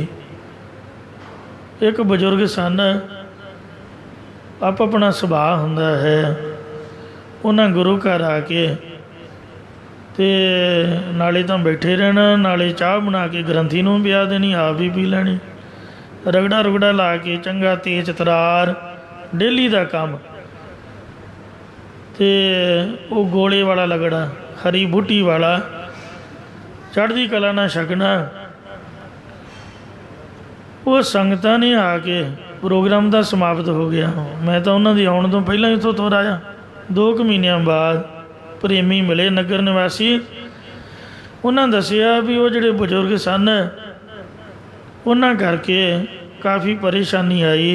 एक तो शरीर उन्होंने बिरध सीगा, ते दूजा जिथे भी गड्डी रुकनी तो उन्हों का शरीर इन्ना निढाल हो जाना भी जिस तरह हॉस्पिटल जाना, जदों गड्डी चलनी फिर तंदुरुस्त हो जाना, जदों किते गुरुद्वारे जाके खड़ना 1-2 बंदे उन्हों की सेवा दे विच हाज़र रहे, तो आखिर हजूर साहब पहुँच ही गए। 5 दिन उत्थे संगत की यात्रा रही, 5 दिन, तो 5 दिन ही वो बजुर्ग ते किसी बीमारी की हालत कारण वो पहली बारी जद लगे जान तो दर्शनी ड्योढ़ी तो पछां ही वापस आ गए, शरीर ढिला पै गया। तो 5 दिन हॉस्पिटल दाखिल रहे, तो संगत वारी वारी कदी कोई सेवा दे कदी कोई, मतलब कहण तो भी किसी भी गुरु घर उन्होंने मत्था टेकना नसीब नहीं होया। रब की की कुदरत है, ਸੋ ਕੋਈ ਨਹੀਂ ਜਾਣ ਸਕਦਾ। ਇਹਦੇ ਵਿੱਚ ਕੋਈ ਮਾਣ ਜਾਂ ਹੰਕਾਰ ਵੀ ਨਹੀਂ ਹੈ ਵੀ ਆਪਾਂ ਚੰਗੇ ਆ ਅਤੇ ਫਲਾਣਾ ਮਾੜਾ। ਕੁਦਰਤ ਭਗਵਾਨ ਦੀ ਹੈ। ਤੋ ਇਸ ਵਾਸਤੇ ਇਹ ਮਹਾਰਾਜ ਸੱਚੇ ਪਾਤਸ਼ਾਹ ਜੀਓ ਜਿਸ ਨੂੰ ਤੁਧ ਪਾਵੈ ਤਿਸਨੂੰ ਤੂੰ ਮੇਲਾ ਹੈ। ਜਿਹਨੂੰ ਤੂੰ ਪਾਉਂਦਾ ਹੈ। ਸੋ ਜਿਸ ਨਿਮਰਤਾ ਵਾਲਿਆਂ ਨੂੰ ਗੁਰਾਂ ਦੁਆਰਾ ਤੇਰਾ ਨਾਮ ਜਪਣਾ ਪਾਉਂਦਾ, ਜਿਹਨੂੰ ਤੂੰ ਚਾਹੁੰਦਾ ਹੈ ਚੰਗਾ ਲੱਗਦਾ, ਜਿਹੜਾ ਤੈਨੂੰ ਚੰਗਾ ਲੱਗਦਾ ਹੈ ਉਹਨੂੰ ਤੂੰ ਆਪਣੇ ਨਾਲ ਮੇਲ ਲੈਂਦਾ ਹੈ। ਜਨ ਨਾਨਕਾ ਸੋ ਥਾਏ ਪਾਏ। ਸਤਿਗੁਰੂ ਜੀ ਕਥਨ ਕਰਦੇ ਨੇ ਕਿ ਉਹੀ ਪੁਰਸ਼ ਤੇਰੇ ਸਰੂਪ ਰੂਪੀ ਥਾਂ ਨੂੰ ਪਾ ਸਕਦਾ ਹੈ। ਉਸ ਤਰ੍ਹਾਂ ਆਪਦੇ ਜ਼ੋਰ ਜਬਰੀ ਕੋਈ ਗੱਲ ਨਹੀਂ ਹੈ। ਗੁਰੂ ਮਹਾਰਾਜ ਦੀ ਮਰਿਆਦਾ ਬਾਣੀ ਦੇ ਵਿੱਚ ਤਾਂ ਲਿਖਿਆ, ਮਨ ਹੱਠ ਕੇ ਨੇ ਨਾ ਪਾਇਓ, ਸਭ ਥੱਕੇ ਕਰਮ ਕਮਾਏ। ਮਨ ਦੇ ਹੱਠ ਦੇ ਨਾਲ ਅੱਜ ਤੱਕ ਕਿਸੇ ਨਹੀਂ ਪਾਇਆ, ਸਾਰੇ ਕਰਮ ਕਰਕੇ ਥੱਕ ਗਏ ਨੇ। ਸੂਹੀ ਮਹੱਲਾ ਚੌਥਾ। ਚੌਥੇ ਪਾਤਸ਼ਾਹ ਸਤਿਗੁਰੂ ਰਾਮਦਾਸ ਜੀ ਮਹਾਰਾਜ ਸੂਹੀ ਰਾਗ ਦੇ ਵਿੱਚ ਬਖਸ਼ਿਸ਼ਾਂ ਰਹਿਮਤਾਂ ਵਰਤਾ ਰਹੇ ਹਨ। ਜਿਨ ਕਾ ਅੰਤਰ ਵਸਿਆ ਮੇਰਾ ਹਰ ਹਰ। ਇਹ ਭਾਈ ਜਿਨ੍ਹਾਂ ਦੇ ਹਿਰਦੇ ਅੰਦਰ ਹਰੇ ਭਰੇ ਕਰਨ ਵਾਲਾ ਮੇਰਾ ਹਰੀ ਪਰਮੇਸ਼ਰ ਵਸਿਆ ਹੋਇਆ ਹੈ। ਤਿਨ ਕੇ ਸਭ ਰੋਗ ਗਵਾਏ। ਤਿਨਾਂ ਦੇ ਪਰਮੇਸ਼ਰ ਨੇ ਪ੍ਰਤੱਖ ਹੰਕਾਰ ਆਦਿਕ ਸਾਰੇ ਰੋਗ ਗਵਾ ਦਿੱਤੇ, ਭਾਵ ਨਾਸ਼ ਕਰ ਦਿੱਤੇ ਹਨ। ਤੇ ਮੁਕਤਾ ਭਈ ਜਿਨ ਹਰ ਨਾਮ ਤੇ ਆਇਆ। ਜਿਨ੍ਹਾਂ ਪੁਰਸ਼ਾਂ ਨੇ ਹਰੀ ਪਰਮੇਸ਼ਰ ਦਾ ਨਾਮ ਤੇ ਆਇਆ, ਜਿੰਨੇ ਵੀ ਦੁਨਿਆਵੀ ਰੋਗ ਸਨ ਸਾਰੇ ਉਹਨਾਂ ਦੇ ਚੁੱਕੇ ਗਏ। ਰੱਬ ਦੇ ਪਿਆਰਿਆਂ ਨੂੰ ਇਹ ਨਹੀਂ ਵੀ ਰੋਗ ਨਹੀਂ ਲੱਗਦੇ, ਮਾੜਾ ਮੋਟਾ ਖੰਘ ਜ਼ੁਕਾਮ ਬੁਖਾਰ ਮਾੜੀ ਮੋਟੀ ਔਰਤਾਂ ਸਰੀਰ ਨੂੰ ਆ ਹੀ ਜਾਂਦੀ ਹੈ। ਅਤੇ ਪਰ ਇੱਕ ਹੁੰਦਾ ਮਾਨਸਿਕ ਰੋਗ, ਮਨ ਨੂੰ ਚਿੰਤਾ ਲਾ ਬੈਠਣੀ। ਇਸ ਲਈ ਉਹਨਾਂ ਦੇ ਆਦਿ ਵਿਆਧੀ ਉਪਾਧੀ ਤੀਨੇ ਤਾਪ ਨਿਵਾਰਨ ਹਰ ਦੁਖ ਹੰਤਾ ਸੁਖ ਰਾਸ। ਤਾਕੋ ਬਿਘਨ ਕੋ ਲਾਗੇ ਜਾ ਕੀ ਪ੍ਰਭ ਆਗੇ ਅਰਦਾਸ। ਤਿੰਨੇ ਤਾਪ ਮਹਾਰਾਜ ਉਹਨਾਂ ਦੇ ਨਿਵਰਤ ਕਰ ਦਿੰਦਾ। ਜਿਨ੍ਹਾਂ ਦੀ ਪ੍ਰਭੂ ਚਰਨਾਂ 'ਚ ਅਰਦਾਸ ਹੈ, ਵੇਖਣ ਨੂੰ ਭਾਵੇਂ ਉਹ ਬਿਮਾਰ ਜਾਪਣ ਅਤੇ ਪਰ ਹੁੰਦੇ ਉਹ ਤੰਦਰੁਸਤ ਨੇ, ਮਨ ਉਹਨਾਂ ਦਾ ਚੜ੍ਹਦੀ ਕਲਾ ਵਿੱਚ ਹੁੰਦਾ। ਇੱਕ ਵਾਰ ਮਹਾਂਪੁਰਖ ਬਾਬਾ ਠਾਕੁਰ ਸਿੰਘ ਸਾਹਿਬ ਜੀ ਕਹਿਣ ਲੱਗੇ ਕਿ 5 ਸਿੰਘ ਅਰਦਾਸ ਕਰੀਏ। ਆ ਮਟੌਰ ਨਗਰ ਦੇ ਬਾਬਾ ਨਿਰੰਗ ਸਿੰਘ, ਬਾਬਾ ਮਹਾਂ ਸਿੰਘ ਅਤੇ ਮਮੀ ਵਿੱਚ ਖੜਾ ਬਾਬੇ ਮਹਾਂ ਸਿੰਘ ਨੂੰ ਕਹਿਣ ਲੱਗੇ ਕਿ ਉਸਤਾਦ ਪ੍ਰੇਮ ਸਿੰਘ ਜੀ ਬੱਚਿਆਂ ਨੂੰ ਪੜ੍ਹਾਉਂਦੇ ਨੇ, ਉਹਨਾਂ ਦੀ ਬੜੀ ਜ਼ਰੂਰਤ ਹੈ। ਹੌਸਪੀਟਲ ਕੱਕੜ ਅੰਮ੍ਰਿਤਸਰ ਜਾ ਕੇ ਦਾਖਲ ਹੋ ਗਏ, ਉਹ ਵਾਪਸ ਆ ਜਾਣ, ਤੁਸੀਂ ਮਹਾਰਾਜ ਨੂੰ ਅਰਦਾਸ ਕਰੋ। ਸ਼ਾਮੀ 6 ਵਜੇ ਦੀ ਗੱਲ। ਅਤੇ ਨਾਲੇ ਕਹਿੰਦੇ ਅਖੰਡ ਪਾਠ ਰੱਖੋ। 6 ਵਜੇ ਅਖੰਡ ਪਾਠ ਰਖਾਇਆ। ਅਰਦਾਸ ਕਰਦਿਆਂ ਸਾਰੀ ਦੋਨੇ ਮਹਾਂਪੁਰਖ ਬਾਬਾ ਠਾਕੁਰ ਸਿੰਘ ਜੀ ਅਤੇ ਮਟੌਰ ਨਗਰ ਦੇ ਬਾਬਾ ਮਹਾਂ ਸਿੰਘ ਨਿਰੰਗ ਸਿੰਘ ਜੀ ਜਾ ਕੇ ਕੱਕੜ ਹੌਸਪੀਟਲ ਦਾਖਲ ਹੋ ਗਏ। ਕੋਈ ਗੱਲਬਾਤ ਹੀ ਨਹੀਂ, ਚੰਗੇ ਭਲੇ ਅਰਦਾਸ ਕੀਤੀ। ਇੱਕਦਮ ਹੀ ਕਹਿੰਦੇ ਆਪਾਂ ਤਾਂ ਢਿੱਲੇ ਹੋ ਗਏ ਜੀ। ਅਤੇ ਉਸਤਾਦ ਪ੍ਰੇਮ ਸਿੰਘ ਜੀ ਮਹਿਤੇ ਸਾਹਿਬ ਬੱਚਿਆਂ ਦੀ ਸੇਵਾ ਵਿੱਚ ਹਾਜ਼ਰ ਹੋ ਗਏ। ਸੋ ਇਸ ਵਾਸਤੇ ਜੇ ਰੋਗ ਲੱਗਦਾ ਵੀ ਹੈ, ਪਤਾ ਨਹੀਂ ਕਿਸੇ ਦੀ ਅਰਦਾਸ ਦਾ ਲੈ ਲੈਂਦੇ। ਇੱਕ ਮਾਈ ਉਹਨੇ ਡੇਲੀ ਆਉਣਾ। ਪੋਪਾ ਰਾਏ ਲੁਧਿਆਣੇ ਦੇ ਨਜ਼ਦੀਕ ਨਗਰ ਹੈ, ਅਤੇ ਬਾਬਾ ਸੁੰਦਰ ਸਿੰਘ ਜੀ ਖਾਲਸਾ ਪਿੰਡਾਂ ਵਾਲੇ ਦਮਦਮੀ ਟਕਸਾਲ ਦੇ 11ਵੇਂ ਮੁਖੀ ਜਦ ਉਹਨਾਂ ਇਸ਼ਨਾਨ ਕਰਨ ਲੱਗਣਾ ਅਤੇ ਆ ਕੇ ਕੰਨ 'ਚ ਬੋਲੀ ਜਾਣਾ, ਕਹਿਣਾ ਜੀ ਮੇਰਾ ਬੱਚਾ ਠੀਕ ਕਰ ਦਿਓ। ਉਹਦਾ ਇਕਲੌਤਾ ਪੁੱਤਰ ਸੀਗਾ, ਉਹਨੂੰ ਕੋਈ ਔਰ ਸੀਗੀ, ਕਾਫੀ ਵੱਡੀ ਬਿਮਾਰੀ ਸੀਗੀ। ਰੋਜ਼ ਹੀ ਉਹਨੇ ਆ ਕੇ तो महापुरखों नूं बेनती करनी इशनान के वक्त अमृत वेले। एक बार महापुरख इशनान कर रहे तो कहन लगे माता तू डेली ही आउंदी है तो एको ही गल कहिंदी है दुख सुख तो कर्मां दा हुंदा है तो भोगना पैंदा है त्यों कर अखंड पाठ साहिब करा गुरु साहब कृपा करनगे तेरा बच्चा तंदुरुस्त हो जाएगा। महापुरखा वचन दे दिता। वो माता ने अखंड पाठ साहिब कराया। अखंड पाठ कराउना सौखा। फिर सिंघां दे कोलों 15 तो बंदे घर दे विच तिन्ने दे रहिंदे देसी घ्यो दा प्रशादा छकना। फिर महाराज दी जोत किन्नी भेटा नाल जपजी साहिब दा पाठ। अजकल तो 25,000 भी थोड़ा है। वो अरदास तो होई पर साध संगत जी कुदरत भगवान दी रब जाने वो माई का पुत्र ठीक ना होया। वो आई जी चढ़े घोड़े सवार कहती बाबा जी मेरा खर्चा भी इन्ना कराता तुसीं कहंदे अखंड पाठ कराएंगी तेरा बच्चा सही हो जाऊगा। बच्चा तो फिर उस तरह का मैं तो अखंड पाठ भी कराया। महापुरखा निगाह भर के वेखिया वो फिर भी बोली गई कहती जी अखंड पाठ का कोई फायदा नहीं होया। कहते माता इस तरह नहीं बोली दा फायदा क्यों नहीं होया। जा तेरा बच्चा सही हो जाऊगा। अखंड पाठ का लाभ ही लाभ है। उस दिन तो वह बच्चा मंजे तो उठ पिया तो महापुरख साध संगत जीओ उन्होंने सरीरक तौर पर अटैक आ गया तो उस बहाने दे नाल ही CMC हॉस्पिटल लुधियाने काफ़ी चिर रहे तो फिर उस बहाने दे नाल ही हौली हौली करके शरीर नूं कमज़ोर करी गए। वही बहाना ला के शरीर नूं शांत कर गए। फग्गण दी संगरांद नूं सो महापुरखां दा जोड़ मेला हुंदा है। बोपा राए जदों ज्योति जोत समाए सन इसलिए रोग महाराज तो नबेड़ दिंदा कर्मां दा रोग साडे मंगता नहीं। जेल खाने दे विच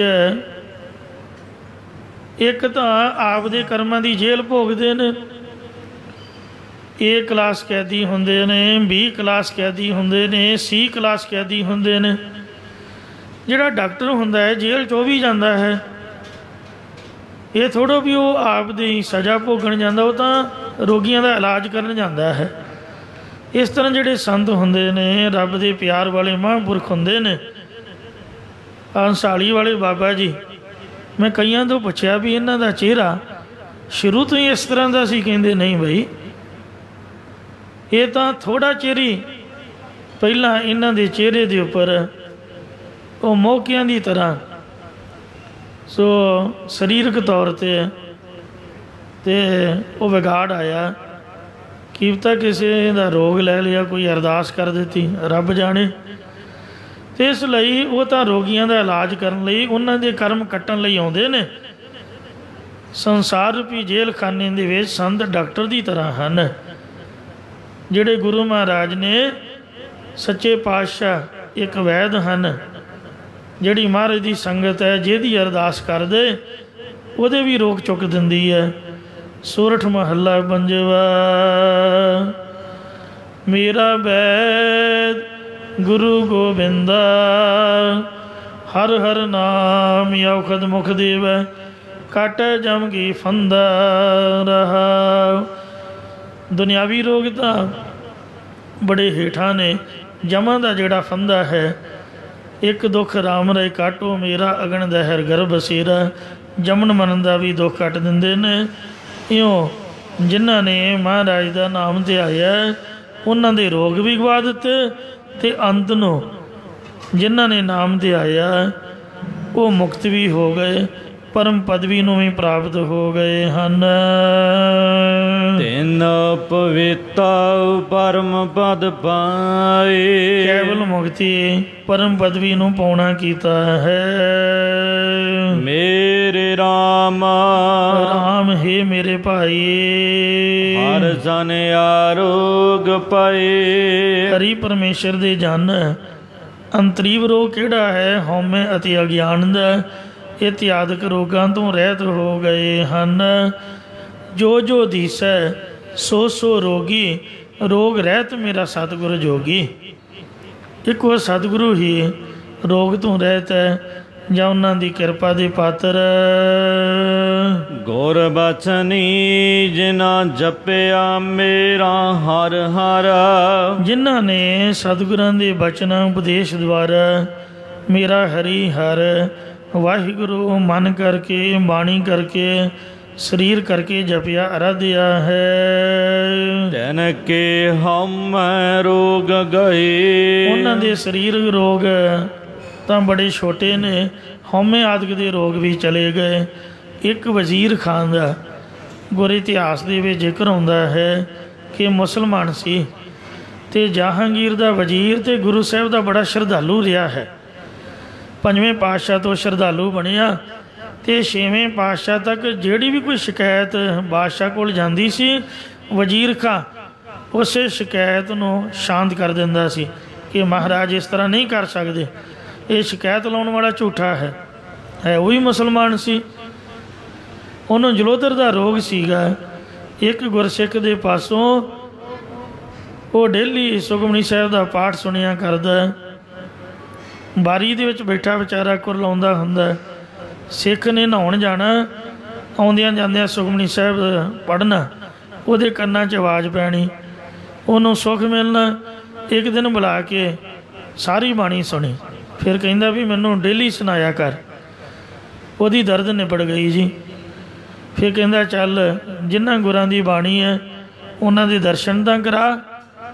ਸ੍ਰੀ ਗੁਰੂ ਅਰਜਨ ਦੇਵ ਜੀ ਨੂੰ ਮੱਥਾ ਟੇਕਿਆ, ਮਹਾਰਾਜ ਤੁਹਾਡੀ ਬਾਣੀ ਬੜੀ ਸੁੱਖ ਵਾਲੀ ਹੈ। ਸੁਖਮਨੀ ਸੁਖ ਅੰਮ੍ਰਿਤ ਪ੍ਰਭ ਨਾਮ, ਭਗਤ ਜਨਾਂ ਕੈ ਮਨ ਵਿਸਰਾਮ। ਮੈਨੂੰ ਜਲੋਧਰ ਦਾ ਰੋਗ ਹੈ ਜੀ, ਅਤੇ ਸੱਚੇ ਪਾਤਸ਼ਾਹ ਮੇਰੀ ਦਰਦ ਖਤਮ ਹੋ ਗਈ ਹੈ ਗੁਰਬਾਣੀ ਸੁਣ ਸੁਣ ਕੇ, ਪਰ ਆਹ ਜਿਹੜਾ ਪੇਟ ਅਜੇ ਵੀ ਫੁੱਲਿਆ ਹੋਇਆ ਹੈ, ਇਹ 'ਚ ਪਾਣੀ ਭਰਿਆ ਹੋਇਆ, ਇਹ ਵੀ ਠੀਕ ਕਰ ਦਿਓ। ਮਰ ਕਹਿੰਦੇ ਉਹ ਬਾਬਾ ਬੁੱਢਾ ਸਾਹਿਬ ਜੀ ਨੇ, ਉਹ ਸਾਥੋਂ ਪਹਿਲਾਂ ਗੁਰੂ ਘਰ ਦੀ ਸੇਵਾ ਕਰਦੇ ਨੇ, ਤੂੰ ਉਹਨਾਂ ਕੋਲ ਚਲਿਆ ਜਾ। ਗੁਰੂ ਨਾਨਕ ਸਾਹਿਬ ਦੇ ਵੇਲੇ ਤੋਂ ਸੇਵਾ ਕਰ ਰਹੇ ਨੇ। ਬੇਰ ਬਾਬਾ ਬੁੱਢਾ ਸਾਹਿਬ ਜੀ ਕਾਰ ਸੇਵਾ ਕਰਵਾ ਰਹੇ ਸੀਗੇ, ਅਤੇ ਜਾ ਕੇ ਪੈਰੀਂ ਪੈ ਗਿਆ। ਕਹਿੰਦਾ ਬਾਬਾ ਜੀ ਮੇਰਾ ਰੋਗ ਚੁੱਕੋ। ਬਾਬੇ ਕਹਿੰਦੇ ਪਰਾਂ ਹੋ ਬਈ, ਕੌਣ ਹੈ ਤੂੰ? ਆਪਾਂ ਨਹੀਂ ਤੈਨੂੰ ਜਾਣਦੇ। ਭਾਵੇਂ ਉਹਦੇ ਕੱਪੜੇ ਸੋਹਣੇ ਪਾਏ ਸੀ, ਵੇਖਣ ਨੂੰ ਜਾਪਦਾ ਵੀ ਕੋਈ ਵੱਡਾ ਬੰਦਾ, ਪਰ ਉਹੀ ਬੇਪਰਵਾਹ ਸਦਾ ਰੰਗ ਹਰਕੈ ਜਾਕੋ ਪਾਕ ਸੁਆਮੀ। ਕਹਿੰਦੇ ਮਹਾਰਾਜ ਨੇ ਮੈਨੂੰ ਤੁਹਾਡੇ ਕੋਲ ਭੇਜਿਆ ਜੀ। ਬਾਬਾ ਜੀ ਕਹਿਣ ਲੱਗੇ ਵੀ ਗੁਰੂ ਸਾਹਿਬ ਤਾਂ ਵੈਸੇ ਹੀ ਕਹਿੰਦੇ ਹੋਣਗੇ, ਮੇਰੇ ਵਿੱਚ ਜੇ ਇੰਨੀ ਤਾਕਤ ਹੁੰਦੀ ਅਤੇ ਮੈਂ ਟੋਕਰੀ ਢੋਂਦਾ ਹੁੰਦਾ। ਉਹ ਤਾਂ ਮਹਾਰਾਜ ਦੀ ਵਡਿਆਈ ਆ, ਉਹਨਾਂ ਉਹ ਕਹਿ ਤਾ, ਅਤੇ ਉਹ ਗੁਰੂ ਸਾਹਿਬ ਸੱਚੇ ਪਾਤਸ਼ਾਹ ਉਹਨਾਂ ਦੇ ਚਰਨਾਂ 'ਚ ਅਰਦਾਸ ਕਰ, ਉਹੀ ਤੇਰਾ ਰੋਗ ਦੂਰ ਕਰਨਗੇ। ਉਹ ਫਿਰ ਮਹਾਰਾਜ ਦੇ ਕੋਲ ਆਇਆ ਵੀ ਉਹ ਬਾਬਾ ਜੀ ਤਾਂ ਮੰਨਦੇ ਨਹੀਂ। ਸੱਚੇ ਪਾਤਸ਼ਾਹ ਕਹਿੰਦੇ ਵੀ ਤੂੰ ਪੈਰ ਫੜ ਲਾ, ਜਾ ਕੇ ਖਹਿੜਾ ਨਾ ਛੱਡੀ, ਨਿਮਰਤਾ ਧਾਰਨ ਕਰੀਦੀ ਆ। ਆਪਦਾ ਵਜ਼ੀਰੀ ਪੁਣੇ ਦਾ ਮਾਣ ਤਿਆਗ ਦੇ, ਕਹੋ ਬਾਬਾ ਜੀ ਜਿਵੇਂ ਕਿਵੇਂ ਵੀ ਆ, ਵੀ ਮੈਂ ਤਾਂ ਤੁਹਾਥੋਂ ਹੀ ਕਿਰਪਾ ਕਰਾਉਣੀ ਆ, ਆਪ ਸੇਵਾਦਾਰ ਹੋ, ਜਿਵੇਂ ਮਰਜ਼ੀ ਕਰੋ। ਫਿਰ ਗੁਰਾਂ ਨੇ ਭੇਜਿਆ ਤਾਂ ਬਾਬਾ ਜੀ ਕਹਿੰਦੇ ਵੀ ਤੂੰ ਪਰੇ ਹੋ ਬਈ, ਸਾਨੂੰ ਸੇਵਾ ਕਰਨ ਦੇ, ਇਹ ਕੋਈ ਟਾਈਮ ਗੱਲਾਂ ਕਰਨ ਦਾ ਥੋੜ੍ਹੋ, ਸੇਵਾ ਇੰਨੀ ਚੱਲ ਰਹੀ ਹੈ, ਤੂੰ ਪਰੇ ਨਹੀਂ ਹੁੰਦਾ। ਗੁੱਸੇ 'ਚ ਆ ਕੇ ਉਹਦੇ ਪੇਟ 'ਤੇ ਟੋਕਰਾ ਮਾਰਿਆ, ਆਖਿਆ ਪਰਾਂ ਹੋ। ਉਹ ਜਦ ਕਾਰ ਸੇਵਾ ਵਾਲਾ ਟੋਕਰਾ, ਕਾਰ ਸੇਵਾ ਲੱਗੀ ਪੇਟ ਨੂੰ, ਦਰਬਾਰ ਸਾਹਿਬ, ਹਰਿਮੰਦਰ ਸਾਹਿਬ, ਅੰਮ੍ਰਿਤ ਸਰੋਵਰ ਦੀ, ਅਤੇ ਉਹਦੇ ਨਾਲ ਹੀ ਸਾਧ ਸੰਗਤ 'ਚ ਉਹਦਾ ਪਾਣੀ ਪੂਣੀ ਵਹਿ ਗਿਆ, ਦੁੱਖ ਸਾਰਾ ਹੀ ਚੁੱਕਿਆ ਗਿਆ। ਇਉਂ ਮਹਾਰਾਜ ਦੇ ਬਚਨਾਂ ਦੇ ਦੁਆਰਾ ਜਿਨ੍ਹਾਂ ਸੁਖਮਨੀ ਸਾਹਿਬ ਦਾ ਪਾਠ ਕੀਤਾ ਹੈ, ਵਾਹਿਗੁਰੂ ਵਾਹਿਗੁਰੂ ਜਪਿਆ, ਮਨ ਬਾਣੀ ਸਰੀਰ ਕਰਕੇ ਅਰਾਧਿਆ। ਸਰੀਰ ਦੇ ਰੋਗ ਤਾਂ ਬੜੇ ਛੋਟੇ ਨੇ, ਉਹਨਾਂ ਦੇ ਹਉਮੈ ਆਦਿਕ ਦੇ ਰੋਗ ਸਾਰੇ ਨਿਵਰਤ ਹੋ ਗਏ, ਚਲੇ ਗਏ। ਸ੍ਰੀ ਹਰਿ ਕ੍ਰਿਸ਼ਨ ਧਿਆਈ ਹੈ, ਜਿਸ ਡਿਠੇ ਸਭ ਦੁੱਖ ਜਾਏ। ਜਪਣਾ ਤਾਂ ਬਾਅਦ ਦੀ ਗੱਲ ਹੈ। ਜਿਹੜੇ ਗੁਰੂ ਹਰਿਕ੍ਰਿਸ਼ਨ ਸਾਹਿਬ ਜੀ ਦੇ ਦਰਸ਼ਨ ਹੀ ਕਰਦੇ ਨੇ, ਦਰਸ਼ਨ ਕਰਨ ਵਾਲਿਆਂ ਦੇ ਹੀ ਰੋਗ ਚੁੱਕ ਦਿੰਦੇ ਮਹਾਰਾਜ। ਕਈ ਜਿਹੜੇ ਮੇਰੇ ਵੀਰ ਪ੍ਰਚਾਰਕ ਹਨ, ਨਾ ਤਾਂ ਸੇਵਾ ਹੈ ਨਾ ਸਿਮਰਨ ਹੈ, ਕਮਾਈ ਕੋਈ ਹੈ ਨਹੀਂ, ਉਹ ਆਪ ਦੇ ਕੋਲੋਂ ਹੀ ਸੰਗਤ ਨੂੰ ਡਾਂਟਦੇ ਨੇ ਸਟੇਜਾਂ ਉੱਪਰ ਬੈਠ ਕੇ। ਕਹਿੰਦੇ ਸੰਗਤ ਜੀ, ਗੁਰਦੁਆਰੇ ਤੁਹਾਡੇ ਆਉਣ ਦਾ ਕੀ ਫਾਇਦਾ ਜੇ ਤੁਸੀਂ ਅੰਮ੍ਰਿਤ ਹੀ ਨਹੀਂ ਛਕਿਆ? ਤੁਹਾਡਾ ਗੁਰਦੁਆਰੇ ਆਉਣ ਦਾ ਕੀ ਫਾਇਦਾ ਜੇ ਤੁਸੀਂ ਜੀਵਨ ਨਹੀਂ ਬਣਾਇਆ? ਤੁਹਾਡਾ ਗੁਰਦੁਆਰੇ ਆਉਣ ਦਾ ਅਖੰਡ ਪਾਠ ਕਰਾਏ ਦਾ ਕੀ ਫਾਇਦਾ ਜੇ ਤੁਸੀਂ ਸੁਣਿਆ ਨਹੀਂ? ਤੁਹਾਡਾ ਆਹ ਕੀ ਫਾਇਦਾ, ਤੁਹਾਡਾ ਉਹ ਕੀ ਫਾਇਦਾ ਲਾਭ? ਪਰ ਉਹਨਾਂ ਭਲੇ ਮਾਨਸਾਂ ਨੂੰ ਇਹ ਨਹੀਂ ਪਤਾ ਕਿ ਮਹਾਰਾਜ ਨੇ, ਵੇਖੋ ਕਲਗੀਆਂ ਵਾਲੇ ਪਾਤਸ਼ਾਹ ਨੇ ਲਿਖਿਆ, ਸ੍ਰੀ ਹਰਿਕ੍ਰਿਸ਼ਨ ਧਿਆਈ ਹੈ, ਜਿਸ ਡਿਠੇ ਸਭ ਦੁੱਖ ਜਾਏ। ਮੈਂ ਜਦ ਇਤਿਹਾਸ ਪੜ੍ਹਦਾ ਹਾਂ ਤਾਂ ਇਹ ਹਮੇਸ਼ਾ ਸੋਚਦਾ ਹਾਂ ਕਿ ਵੇਖੋ ਸ੍ਰੀ ਗੁਰੂ ਨਾਨਕ ਦੇਵ ਜੀ ਮਹਾਰਾਜ ਜੀ ਕਿੰਨੇ ਦਿਆਲੂ ਅਤੇ ਕਿਰਪਾਲੂ ਸਨ। ਜਿਹੜਾ ਵਲੀ ਕੰਧਾਰੀ ਸੀਗਾ ਉਹ ਉਵੇਂ ਹੀ ਨਿਹਾਲ ਹੋ ਗਿਆ, ਭਾਵੇਂ ਕਿ ਉਹਦੀ ਪਿਛਲੀ ਕਮਾਈ ਹੋਊਗੀ, ਹੁਣ ਸਾਨੂੰ ਕੀ ਪਤਾ। ਉਹਨੇ ਤਾਂ ਮਹਾਰਾਜ 'ਤੇ ਪੱਥਰ ਰੇੜਿਆ ਅਤੇ ਵੇਖੋ ਗੁਰੂ ਮਹਾਰਾਜ ਦੇ ਉੱਤੇ ਕਿਰਪਾ ਕਰ ਦਿੱਤੀ। ਕੌਡਾ ਰਾਖਸ਼ ਉਹਨੇ ਜਪਜੀ ਸਾਹਿਬ ਥੋੜ੍ਹਾ ਪੜ੍ਹਿਆ, ਅਤੇ ਵੇਖੋ ਦਰਸ਼ਨ ਕਰਕੇ ਉਹਦਾ ਮਨ ਸ਼ਾਂਤ ਹੋ ਗਿਆ। ਅਤੇ ਇਸ ਵਾਸਤੇ ਗੱਲ ਤਾਂ ਗੁਰੂ ਦੀ ਕਿਰਪਾ ਦੀ ਹੈ। ਬਾਣੀ ਤਾਂ ਪੜ੍ਹੀ ਦੀ ਹੈ, ਨਾਮ ਤਾਂ ਜਪੀ ਦਾ ਵੀ ਮਹਾਰਾਜ ਕਿਰਪਾ ਕਰਨ। ਜੇ ਕਹੀਏ ਵੀ ਆਪ ਦੀ ਕਮਾਈ ਹੈ, ਆਪ ਦੀ ਕਮਾਈ ਕੁਛ ਨਹੀਂ, ਸਾਥੋਂ ਕੀ ਹੋ ਸਕਦਾ? ਕੁਛ ਵੀ ਨਹੀਂ। ਇਸ ਲਈ ਇਹ ਸ਼ਰਧਾ ਰੱਖਣੀ ਚਾਹੀਦੀ ਹੈ। ਮਹਾਰਾਜ ਨੇ ਗੁਰਬਾਣੀ ਵਿੱਚ ਲਿਖ ਕੇ ਇਹ ਗਰੰਟੀ ਦਿੱਤੀ ਹੈ ਵੀ ਤੁਹਾਡੇ ਮਨ 'ਚ ਪਿਆਰ ਅਤੇ ਸ਼ਰਧਾ ਹੋਊਗੀ ਤਾਂ ਸਾਧ ਸੰਗਤ ਜਿਹੜੇ ਕਮਾਈ ਕਰਦੇ ਨੇ ਉਹਨਾਂ ਨੂੰ ਨਮਸਕਾਰ ਹੈ। ਜਿਹੜੇ ਜੀਵਨ ਬਣਾਉਂਦੇ ਨੇ ਉਹਨਾਂ ਦੇ ਬਲਿਹਾਰ ਜਾਈਏ। ਜਿਹੜੇ ਕੱਟੜ ਗੁਰਸਿੱਖ ਮਰਿਆਦਾ ਵਿੱਚ ਵਿਚਰਦੇ ਨੇ, ਨਿਤ ਨੇਮੀ ਨੇ, 100 ਵਾਰ ਨੱਕ ਰਗੜੀਏ, ਉਹਨਾਂ ਦੇ ਚਰਨਾਂ ਦੀ ਧੂੜ ਸਾਨੂੰ ਪ੍ਰਾਪਤ ਹੋਵੇ। ਪਰ ਜਿਹੜੀ ਆਮ ਸੰਗਤ ਹੈ, ਕੀ ਪਤਾ ਸਾਥੋਂ ਪਹਿਲਾਂ ਉਹਦੇ 'ਤੇ ਕਿਰਪਾ ਹੋ ਜਾਏ। ਮਹਾਰਾਜ ਨੇ ਲਿਖ ਕੇ ਦਿੱਤਾ ਹੈ, ਕਹਿੰਦੇ ਸੋ ਕਹੋ ਟਲ ਗੁਰ ਸੇਵੀਐ। ਭੱਟਾਂ ਦੀ ਇੰਨੀ ਸ਼ਰਧਾ, ਟਲ ਭੱਟ ਜੀ ਕਹਿੰਦੇ ਨੇ ਕਿ ਜਿਹੜਾ ਗੁਰੂ ਮਹਾਰਾਜ ਜੀ ਦੀ ਸੇਵਾ ਸਿਮਰਨ ਕਰਦਾ, ਸੋ ਕਹੋ ਟਲ ਗੁਰ ਸੇਵੀਐ। ਐਨਿਸ ਸਹਿਜ ਸੁਭਾਏ, ਦਿਨ ਰਾਤ ਸੁਤੇ ਸਿੱਧ ਪਿਆਰ ਅਤੇ ਸ਼ਰਧਾ ਰੱਖਦਾ। ਦਰਸ਼ਨ ਪਰਸਿਐ ਗੁਰੂ ਕੈ। ਗੁਰੂ ਮਹਾਰਾਜ ਦੇ ਸ਼ਰਧਾਲੂ ਸਿੱਖਾਂ ਦੇ ਨੇਤਰਾਂ ਨਾਲ ਦਰਸ਼ਨ ਕਰਨ ਤੋਂ, ਜਦੋਂ ਆ ਕੇ ਗੁਰੂ ਦੇ ਦਰਸ਼ਨ ਕਰਦੇ, ਪਰਸੀ ਦਾ ਹੱਥਾਂ ਦੇ ਨਾਲ ਮਹਾਰਾਜ ਦੇ ਚਰਨ ਪਰਸਣ ਤੋਂ, ਦਰਸ਼ਨ ਦੇ ਪਰਸਣ ਤੋਂ ਹੀ ਅਨੇਕਾਂ ਦੁੱਖ ਚਲੇ ਜਾਂਦੇ। ਅਤੇ ਜਿਹੜੇ ਕਮਾਈ ਕਰਦੇ ਨੇ ਉਹਨਾਂ ਦੀ ਤਾਂ ਭਲਾ ਕੀ ਕਹਿਣਾ। ਦਰਸ਼ਨ ਪਰਸਿਆ ਗੁਰੂ ਕੈ, ਜਨਮ ਮਰਨ ਦੁੱਖ ਜਾਏ। ਸਭ ਤੋਂ ਵੱਡਾ ਜੰਮਣ ਮਰਨ ਦਾ ਦੁੱਖ ਹੈ। ਗੁਰ ਅਮਰਦਾਸ ਪਰਸੀਐ, ਪੋਹਮ ਪਾਤਕ ਵਿਨਾਸ਼ੈ। ਗੁਰ ਅਮਰਦਾਸ ਪਰਸੀਐ, ਸਿੱਧ ਸਾਧਕ ਆਸਾਸੈ। ਇੱਥੇ ਕਮਾਈ ਨਹੀਂ ਲਿਖੀ, ਪਾਠ ਪੂਜਾ ਨਹੀਂ ਲਿਖਿਆ, ਸੇਵਾ ਨਹੀਂ ਲਿਖੀ, ਕੇਵਲ ਮੱਥਾ ਟੇਕਣਾ ਲਿਖਿਆ ਹੈ ਵੀ ਮੱਥਾ ਟੇਕਣ ਵਾਲਿਆਂ ਦਾ ਹੀ ਬੇੜਾ ਪਾਰ ਹੋ ਗਿਆ।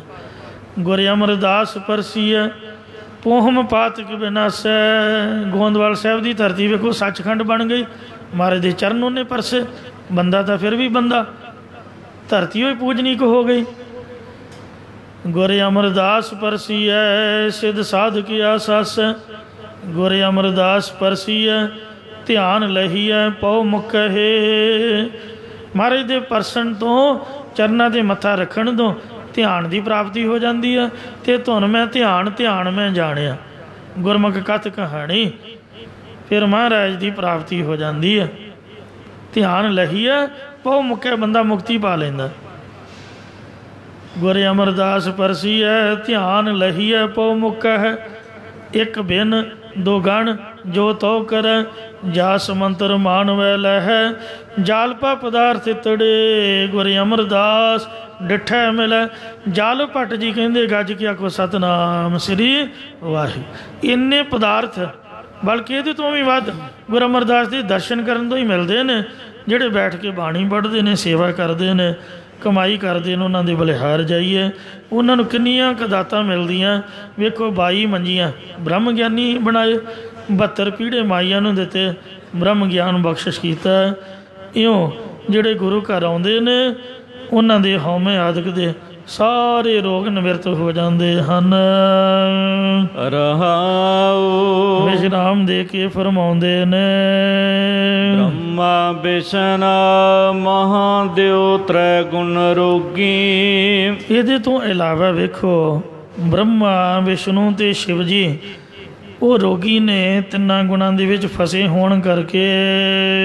ਵਿੱਚ ਹਉਮੈ ਕਾਰ ਕਮਾਈ, ਅਰਹੰਗਤਾ ਮਮਤਾ ਦੇ ਵਿੱਚ ਉਹ ਕਾਰ ਕਮਾਉਂਦੇ ਨੇ। ਭਾਵ ਕਿ ਇਹ ਵੱਡੇ ਦੇਵਤੇ ਵੀ ਗੁਰੂ ਕੀ ਸੰਗਤ ਦੇ ਨਾਲੋਂ ਨੀਵੇਂ ਹਨ, ਜਾਂ ਹਉਮੈ ਦੇ ਵਿੱਚ ਕਾਰ ਕਮਾਉਣ ਕਰਕੇ ਆਉਂਦੇ ਜਾਂਦੇ ਰਹਿੰਦੇ। ਅਰਥਾਤ ਬ੍ਰਹਮਾ ਕਹਿੰਦਾ ਕਿ ਮੈਥੋਂ ਬਿਨਾਂ ਕੋਈ ਹੋਰ ਸ੍ਰਿਸ਼ਟੀ ਰਚਣ ਵਾਲਾ ਨਹੀਂ। ਸ਼ਿਵ ਜੀ ਦਾ ਖਿਆਲ ਹੈ ਕਿ ਮੈਂ ਹੀ ਸ਼ੰਭੂ ਹਾਂ, ਅਤੇ ਵਿਸ਼ਨੂੰ ਦਾ ਖਿਆਲ ਹੈ ਕਿ ਮੈਂ ਹੀ ਜੀਵਾਂ ਦੀ ਪਾਲਣਾ ਕਰਦਾ। ਕਲਗੀਧਰ ਜੀ ਦਾ ਬਚਿੱਤਰ ਨਾਟਕ ਪੜ੍ਹ ਕੇ ਵੇਖੋ। ਅਬ ਮੈਂ ਆਪਣੀ ਕਥਾ ਬਖਾਨੋ, ਮੇਰੇ ਕੋਲ ਸਮਾਂ ਨਹੀਂ ਵੀ ਮੈਂ ਤੁਹਾਨੂੰ ਸਾਰਾ ਪੜ੍ਹ ਕੇ ਸੁਣਾਵਾਂ। ਉਹਦੇ ਵਿੱਚ ਬ੍ਰਹਮਾ ਆਪ ਪਾਰ ਬ੍ਰਹਮ ਬਖਾਨਾ, ਵਿਸ਼ਨ ਆਪ ਹੀ ਕੋਠ ਹਨ, ਅਤੇ ਮਹਾਦੇਵ ਅਚੁੱਤ ਕਹਿਵਾ। ਸਾਰੇ ਦੇਵਤਿਆਂ ਦੀ ਮਹਾਰਾਜ ਨੇ ਗੱਲ ਲਿਖੀ ਹੈ। ਇਹਨਾਂ ਸਾਰਿਆਂ ਨੇ ਆਪੋ ਆਪਣੀ ਪੂਜਾ ਕਰਾਈ। ਵਾਹਿਗੁਰੂ ਜੀ ਨੇ ਮੈਨੂੰ ਆਖਿਆ ਵੀ ਮੇਰਾ ਨਾਮ ਕਿਸੇ ਨਹੀਂ ਜਪਾਇਆ, ਅਤੇ ਤੂੰ ਜਾ ਕੇ ਮੇਰਾ ਨਾਮ ਜਪਾ, ਇਸ ਲਈ ਮੈਂ ਆਇਆ ਹਾਂ। ਸੋ ਧਰਮ ਚਲਾਵਣ ਸੰਤ ਉਬਾਰਨ, ਅਤੇ ਦੁਸ਼ਟ ਸਭਨ ਕੋ ਮੂਲ ਉਪਾਰਨ। ਯਾਹੀ ਕਾਜ ਤਰਾਹਮ ਜਨਮੰ, ਸਮਝ ਲੈ ਹੋ ਸਾਧੂ ਸਭ ਮਨਮੰ। ਇਉਂ ਇਹਨਾਂ ਦੇਵਤਿਆਂ ਦੇ ਮਨ ਵਿੱਚ ਇਹ ਖਿਆਲ ਹੈ ਕਿ ਮੈਂ ਹੀ ਜੀਵਾਂ ਦੀ ਪਾਲਣਾ ਕਰਦਾ, ਅਵਤਾਰ ਧਰ ਕੇ ਸ੍ਰਿਸ਼ਟੀ ਦਾ ਭਲਾ ਕਰਦਾ। ਇਉਂ ਹਉਮੈ ਦੇ ਵਿੱਚ ਫਸੇ ਹੋਏ ਰੋਗੀ ਹਨ। ਕਿਸ਼ਨ ਸਦਾ ਅਵਤਾਰੀ ਰੁੱਧਾ, ਕ੍ਰਿਸ਼ਨ ਭਗਵਾਨ ਅਵਤਾਰ ਧਾਰਨ 'ਚ ਹੀ ਰੁੱਝਿਆ ਹੋਇਆ ਹੈ। ਕਿਸ਼ਨ ਨਾਮ ਹੈ ਵਿਸ਼ਨੂੰ ਦਾ। 24 ਅਵਤਾਰਾਂ ਦੀ ਕਥਾ ਮਹਾਰਾਜ ਨੇ ਲਿਖੀ ਹੈ। ਉਹਨੂੰ ਇਹੀ ਮਾਣ ਹੈ ਵੀ ਮੈਥੋਂ ਬਗੈਰ ਤਾਂ ਕੋਈ ਮਰਿਆਦਾ ਨਹੀਂ ਚਲਾ ਸਕਦਾ। ਇਹ ਸਭ ਰੋਗੀ ਹਨ। ਜਿਨ ਕੀਏ ਤਿਸੈ ਨ ਚੇਤੈ ਬਪੜੇ, ਜਿਸ ਪਰਮੇਸ਼ਰ ਨੇ ਇਹ ਪੈਦਾ ਕੀਤੇ ਵਿਚਾਰੇ ਇਹ ਤੁਸ਼ ਜਏ ਜੀਵ ਉਸ ਵਾਹਿਗੁਰੂ ਨੂੰ ਚੇਤੇ ਨਹੀਂ ਕਰਦੇ। ਹਰ ਗੁਰਮੁਖ ਸੋਝੀ ਪਾਈ, ਪਰ ਗੁਰਮੁਖ ਜਨਾਂ ਨੇ ਗੁਰਾਂ ਦੁਆਰਾ ਹਰੀ ਪਰਮੇਸ਼ਰ ਦੀ ਸਮਝ ਪਾਉਣਾ ਕੀਤੀ ਹੈ। ਹਉਮੈ ਰੋਗਾ ਸਭ ਜਗਤ ਵਿਆਪਿਆ। ਤਾਈਓ ਬ੍ਰਹਮ ਗਿਆਨੀ ਵਾਲੀ ਅਸ਼ਟਪਦੀ 'ਚ ਸਾਹਿਬਾਂ ਨੇ ਲਿਖਿਆ ਹੈ ਕਿ ਬ੍ਰਹਮ ਗਿਆਨੀ ਕੋ ਖੋਜਾ ਮਹੇਸ਼ਵਰ, ਨਾਨਕ ਬ੍ਰਹਮ ਗਿਆਨੀ ਆਪ ਪਰਮੇਸ਼ਰ। ਬ੍ਰਹਮ ਗਿਆਨੀ ਨੂੰ ਤਾਂ ਸ਼ਿਵ ਜੀ ਆਦਿਕ ਵੀ ਲੱਭਦੇ ਨੇ, ਕਿਉਂਕਿ ਹੰਗਤਾ ਮਮਤਾ ਦੇ ਰੋਗ ਸਾਰੇ ਜਗਤ ਵਿੱਚ ਲੱਗ ਰਹੇ ਨੇ। ਦੇਵੀ ਦੇਵਤਿਆਂ ਸਮੇਤ ਹਉਮੈ ਦਾ ਰੋਗ ਸਾਰੇ ਸੰਸਾਰ ਦੇ ਜੀਵਾਂ ਨੂੰ ਵਿਆਪ ਰਿਹਾ। ਤੈਨ ਕੋ ਜਨਮ ਮਰਨ ਦੁਖ ਭਾਰੀ, ਜਿਸ ਕਰਕੇ ਤਿੰਨਾਂ ਜੀਵਾਂ ਨੂੰ ਜਨਮ ਮਰਨ ਦਾ ਭਾਰੀ ਦੁੱਖ ਲੱਗ ਜਾਂਦਾ ਹੈ। ਗੁਰ ਪ੍ਰਸਾਦੀ ਕੋ ਵਿਰਲਾ ਛੂਟੈ, ਗੁਰੂ ਸਾਹਿਬ ਜੀ ਦੀ ਕਿਰਪਾ ਕਰਕੇ ਕੋਈ ਵਿਰਲਾ ਹੀ ਇਸ ਹਉਮੈ ਦੇ ਰੋਗ ਜੰਮਣ ਮਰਨ ਦੇ ਦੁੱਖ ਤੋਂ ਛੁੱਟਦਾ, ਜੋ ਛੁੱਟ ਗਿਆ। ਤਿਸ ਜਨ ਕਾਹੋਂ ਬਲਹਾਰੀ, ਇਸ ਪੁਰਸ਼ ਦੇ ਤਾਈਂ ਅਸੀਂ ਬਲਿਹਾਰ ਕੁਰਬਾਨ ਜਾਂਦੇ ਹਾਂ। ਜੈਨਾ ਸਿਸ਼ਟਾ ਸਾਜੀ ਸੋਈ ਹਰ ਜਾਣੈ, ਜਿਸ ਪਰਮੇਸ਼ਰ ਨੇ ਸਾਰੀ ਦੁਨੀਆ ਸਾਜਨਾ ਕੀਤੀ ਹੈ ਉਹੀ ਪਰਮੇਸ਼ਰ ਆਪ ਹੀ ਇਹਦੀ ਵਿਧੀ ਨੂੰ ਜਾਣਦਾ ਹੈ। ਤਾਕਾ ਰੂਪੇ ਅਪਾਰੋ, ਉਸ ਪਰਮੇਸ਼ਰ ਦਾ ਸਰੂਪ ਪਾਰਾਵਾਰ ਤੋਂ ਰਹਿਤ ਹੈ। ਨਾਨਕ ਆਪੇ ਵੇਖ ਹਰ ਬਿਗਸੈ, ਸਤਿਗੁਰੂ ਮਹਾਰਾਜ ਸਾਹਿਬ ਕਥਨ ਕਰਦੇ ਕਿ ਹਰੀ ਪਰਮੇਸ਼ਰ ਆਪ ਹੀ ਸ੍ਰਿਸ਼ਟੀ ਦੇ ਜੀਵਾਂ ਦੇ ਕਰਮਾਂ ਨੂੰ ਵੇਖ ਕੇ ਪ੍ਰਸੰਨ ਹੁੰਦਾ ਹੈ, ਖੁਸ਼ ਹੁੰਦਾ ਹੈ। ਜੀਵ ਮਾੜੇ ਕਰਮ ਕਰਦੇ ਨੇ, ਚੰਗੇ ਕਰਦੇ ਨੇ, ਮੇਰੇ ਵੱਲ ਆਉਂਦੇ ਨੇ, ਮੇਰੇ ਤੋਂ ਦੂਰ ਜਾਂਦੇ ਨੇ, ਇਹ ਰੋਗੀ ਹੁੰਦੇ ਨੇ, ਸੁਖੀ ਹੁੰਦੇ ਨੇ। ਆਪ ਹੀ ਸਭਨਾਂ ਦੇ ਕਰਮਾਂ ਵੱਲ ਵੇਖ ਕੇ ਖੁਸ਼ ਪ੍ਰਸੰਨ ਹੋ ਰਿਹਾ ਹੈ। ਗੁਰ ਗੁਰਮੁਖ ਬ੍ਰਹਮ ਵਿਚਾਰੋ। ਜਿਹੜੇ ਗੁਰਮੁਖ ਬ੍ਰਹਮ ਗਿਆਨੀ ਮਹਾਂਪੁਰਖ ਨੇ ਉਹ ਪਰਮੇਸ਼ਰ ਦਾ ਵਿਚਾਰ ਕਰਦੇ ਨੇ ਗੁਰਾਂ ਦੁਆਰਾ। ਉਸ ਬ੍ਰਹਮ ਦੀ ਤੁਸੀਂ ਵੀ ਵਿਚਾਰ ਕਰੋ ਜਿਹਦੇ ਨਾਲ ਕਿ ਸਾਡਾ ਮਨ ਸੁਖੀ ਹੋ ਸਕੇ। ਸਾਧ ਸੰਕਲ ਕੀਰਤਨ ਗਾਇਆ ਨਾਨਕ ਤੇ ਬਾਹੁਰ ਨਾ ਆਇਆ। ਹਰਿ ਅੰਮ੍ਰਿਤ ਕਥਾ ਸ੍ਰੇਸ਼ਟ ਉਤਮ ਗੁਰ ਬਚਨੀ ਸਹਿਜੇ ਚਾਖੀ ਤੈ ਭਇਆ ਪ੍ਰਗਾਸ ਮਿਟਿਆ ਅੰਧਿਆਰਾ। ਜੋ ਸੂਰਜ ਰਹਿਣ ਕਰਾਖੀ ਸੂਰਜ ਚੜ੍ਹਨ ਤੋਂ ਸਾਰੇ ਸੁੱਖ ਮਹਿਸੂਸ ਕਰਦੇ ਨੇ। ਹਨੇਰਾ ਦੁੱਖ ਦਾ ਕਾਰਨ ਕਿ ਉਹ ਮਹਾਰਾਜ ਦੀ ਬਾਣੀ ਦੀ ਕਥਾ ਸੁਣੋ, ਸੱਚੇ ਪਾਤਸ਼ਾਹ ਦੀ ਬਾਣੀ ਦੀ ਵਿਚਾਰ ਧਾਰਨ ਕਰੋ ਜਿਹਦੇ ਨਾਲ ਅਗਿਆਨ ਦਾ ਹਨੇਰਾ ਕੱਟਿਆ ਜਾਏ, ਦੁੱਖ ਚਲਿਆ ਜਾਏ, ਬ੍ਰਹਮ ਗਿਆਨ ਦਾ ਸੂਰਜ ਚੜ੍ਹਨ ਤੋਂ ਸੁਖ ਸ਼ਾਂਤੀ ਦੀ ਪ੍ਰਾਪਤੀ ਹੋਵੇ ਜੀ। ਆਓ ਸ਼ਹੀਦਾਂ ਦੇ ਪਵਿੱਤਰ ਸਥਾਨ ਦੇ ਬਾਬਾ ਹਨੂੰਮਾਨ ਸਿੰਘ ਜੀ ਵੱਡੇ ਥੜੇ 'ਤੇ ਇਹਨਾਂ ਦਾ ਜੋ ਅੰਤਮ ਸਥਾਨ ਹੈ, ਦੂਸਰੇ ਪਾਸੇ ਬਾਕੀ ਦੇ ਸੋ ਜਿੰਨੇ ਵੀ ਪ੍ਰੇਮੀ ਸ਼ਹੀਦ ਹੋਏ ਉਹਨਾਂ ਦਾ ਸਥਾਨ ਹੈ। ਦਸਵੀਂ ਦੇ ਪਿੱਤਰ ਦਿਹਾੜੇ 'ਤੇ ਅਰਦਾਸ ਬੇਨਤੀ ਕਰੀਏ ਗੁਰੂ ਮਹਾਰਾਜ ਇਹਨਾਂ ਸ਼ਹੀਦਾਂ ਦੇ ਚਰਨਾਂ ਪਿੱਛੇ ਸਾਨੂੰ ਵੀ ਬਖਸ਼ ਲੈਣ ਜੀ। ਜਿਸ ਨੂੰ ਬਖਸ਼ ਲੈ ਮੇਰੇ ਪਿਆਰੇ ਸੋ ਜਸ ਤੇਰਾ ਗਾਵੇ। ਅਸੀਂ ਮਹਾਰਾਜ ਦਾ ਜਸ ਗਾਉਂਦੇ ਰਹੀਏ। ਜਿਨ ਸਿਟ ਸਾਜੀ ਸੋਈ ਹਰ ਜਾਣੈ ਤਾਂਕਾ ਰੂਪ ਅਪਾਰੋ। ਨਾਨਕ ਆਪੇ ਵੇਖ ਹਰ ਬਿਗਸੈ ਗੁਰਮੁਖ ਬ੍ਰਹਮ ਵਿਚਾਰੋ। ਵਾਹਿਗੁਰੂ ਜੀ ਕਾ ਖਾਲਸਾ ਵਾਹਿਗੁਰੂ ਜੀ ਕੀ ਫਤਿਹ। ਰਾਮਕਲੀ ਮਹੱਲਾ ਤੀਜਾ। ਆਨੰਦ ਇੱਕ ਓੰਕਾਰ ਸਤਿਗੁਰ ਪ੍ਰਸਾਦ। ਆਨੰਦ ਭਇਆ ਮੇਰੀ ਮਾਏ ਸਤਿਗੁਰੂ ਮੈਂ ਪਾਇਆ। ਸਤਿਗੁਰ ਤਾਂ ਪਾਇਆ ਸਹਿਜ ਸੇਤੀ ਮਨ ਵਜੀਆਂ ਵਧਾਈਆਂ। ਰਾਗ ਰਤਨ ਪਰਵਾਰ ਭਰੀਆਂ ਸ਼ਬਦ ਗਾਵਣ ਆਈਆਂ ਸ਼ਬਦੋ ਗਾਵੋ ਹਰੀ ਕੇਰਾ ਮਨ ਜਿਨੇ ਵਸਾਇਆ। ਕਹੇ ਨਾਨਕ ਆਨੰਦ ਹੋਆ ਸਤਿਗੁਰੂ ਮੈਂ ਪਾਇਆ। ਏ ਮਨ ਮੇਰਿਆ ਤੂੰ ਸਦਾ ਰਹੋ ਹਰ ਨਾਲੇ। ਹਰ ਨਾਲ ਰਹੋ ਤੂੰ ਮਨ ਮੇਰੇ ਦੁਖ ਸਭੇ ਸਾਰਨਾ। ਅੰਗੀਕਾਰੋ ਕਾਰੀ ਤੇਰਾ ਕਾਰਜ ਸਭ ਸਵਾਰਨਾ। ਸਭਨਾ ਗੱਲਾਂ ਸਮਰੱਥ ਸੁਆਮੀ ਸੋ ਕਿਉ ਮਨੋ ਵਿਸਾਰੇ। ਕਹੈ ਨਾਨਕ ਮਨ ਮੇਰੇ ਸਦਾ ਰਹੋ ਹਰ ਨਾਲੇ। ਸਾਜੇ ਸਾਹਿਬਾ ਕਿਆ ਨਹੀਂ ਕਰ ਤੇਰਾ।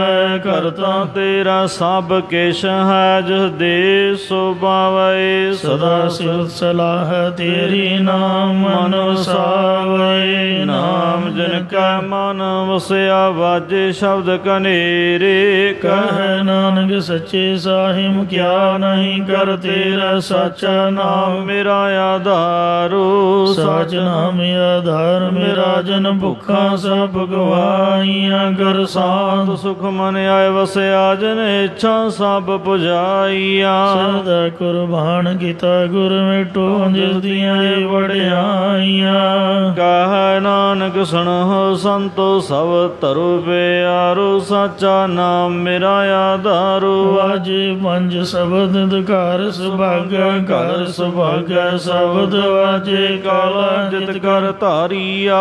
ਪੰਜ ਦੂਤ ਤੁਧ ਵਸ ਗੀਤੇ ਕਾਲ ਕੰਟਕ ਮਾਰਿਆ ਤੁਰ ਕਰਮ ਪਾਇਆ ਤੁਧ ਜਨ ਗੋਸੇ ਨਾਮ ਹਰ ਕੈ ਲਾਗੇ। ਕਹੈ ਨਾਨਕ ਤੈ ਸੁਖ ਆਤਿਤ ਕਰ ਅਨਹਦ ਵਾਜੇ। ਆਨੰਦ ਸੁਨੋ ਵਡ ਭਾਗੀ ਹੋ ਸਗਲ ਮਨੋਰਥ ਪੂਰੇ। ਬਾਰ ਬ੍ਰਹਮ ਪ੍ਰਭ ਆਇਆ ਉਤਰੇ ਸਗਲ ਵਸੂਰੇ। ਦੁਖ ਰੋਗ ਸੰਤਾਪ ਉਤਰੇ ਸੋਹਣੀ ਸੱਚੀ ਬਾਣੀ। ਸੰਤ ਸਾਜਨ ਭਏ ਸਰਸੇ ਪੂਰੇ ਗੁਰ ਤੇ ਜਾਣੀ। ਸੁਣਦੇ ਪੁਨੀਤ ਕਹਤੇ ਪਵਿੱਤ ਸਤਿਗੁਰ ਆ ਭਰਪੂਰੇ। ਬਿਨਵੰਤ ਨਾਨਕ ਗੁਰ ਚਰਨ ਲਾਗੇ ਵਾਜੇ ਅਨਹਦ ਤੂਰੇ। ਸਲੋਕ ਪਵਨ ਗੁਰੂ ਪਾਣੀ ਪਿਤਾ ਮਾਤਾ ਦਰਤ ਮਹਾਤ।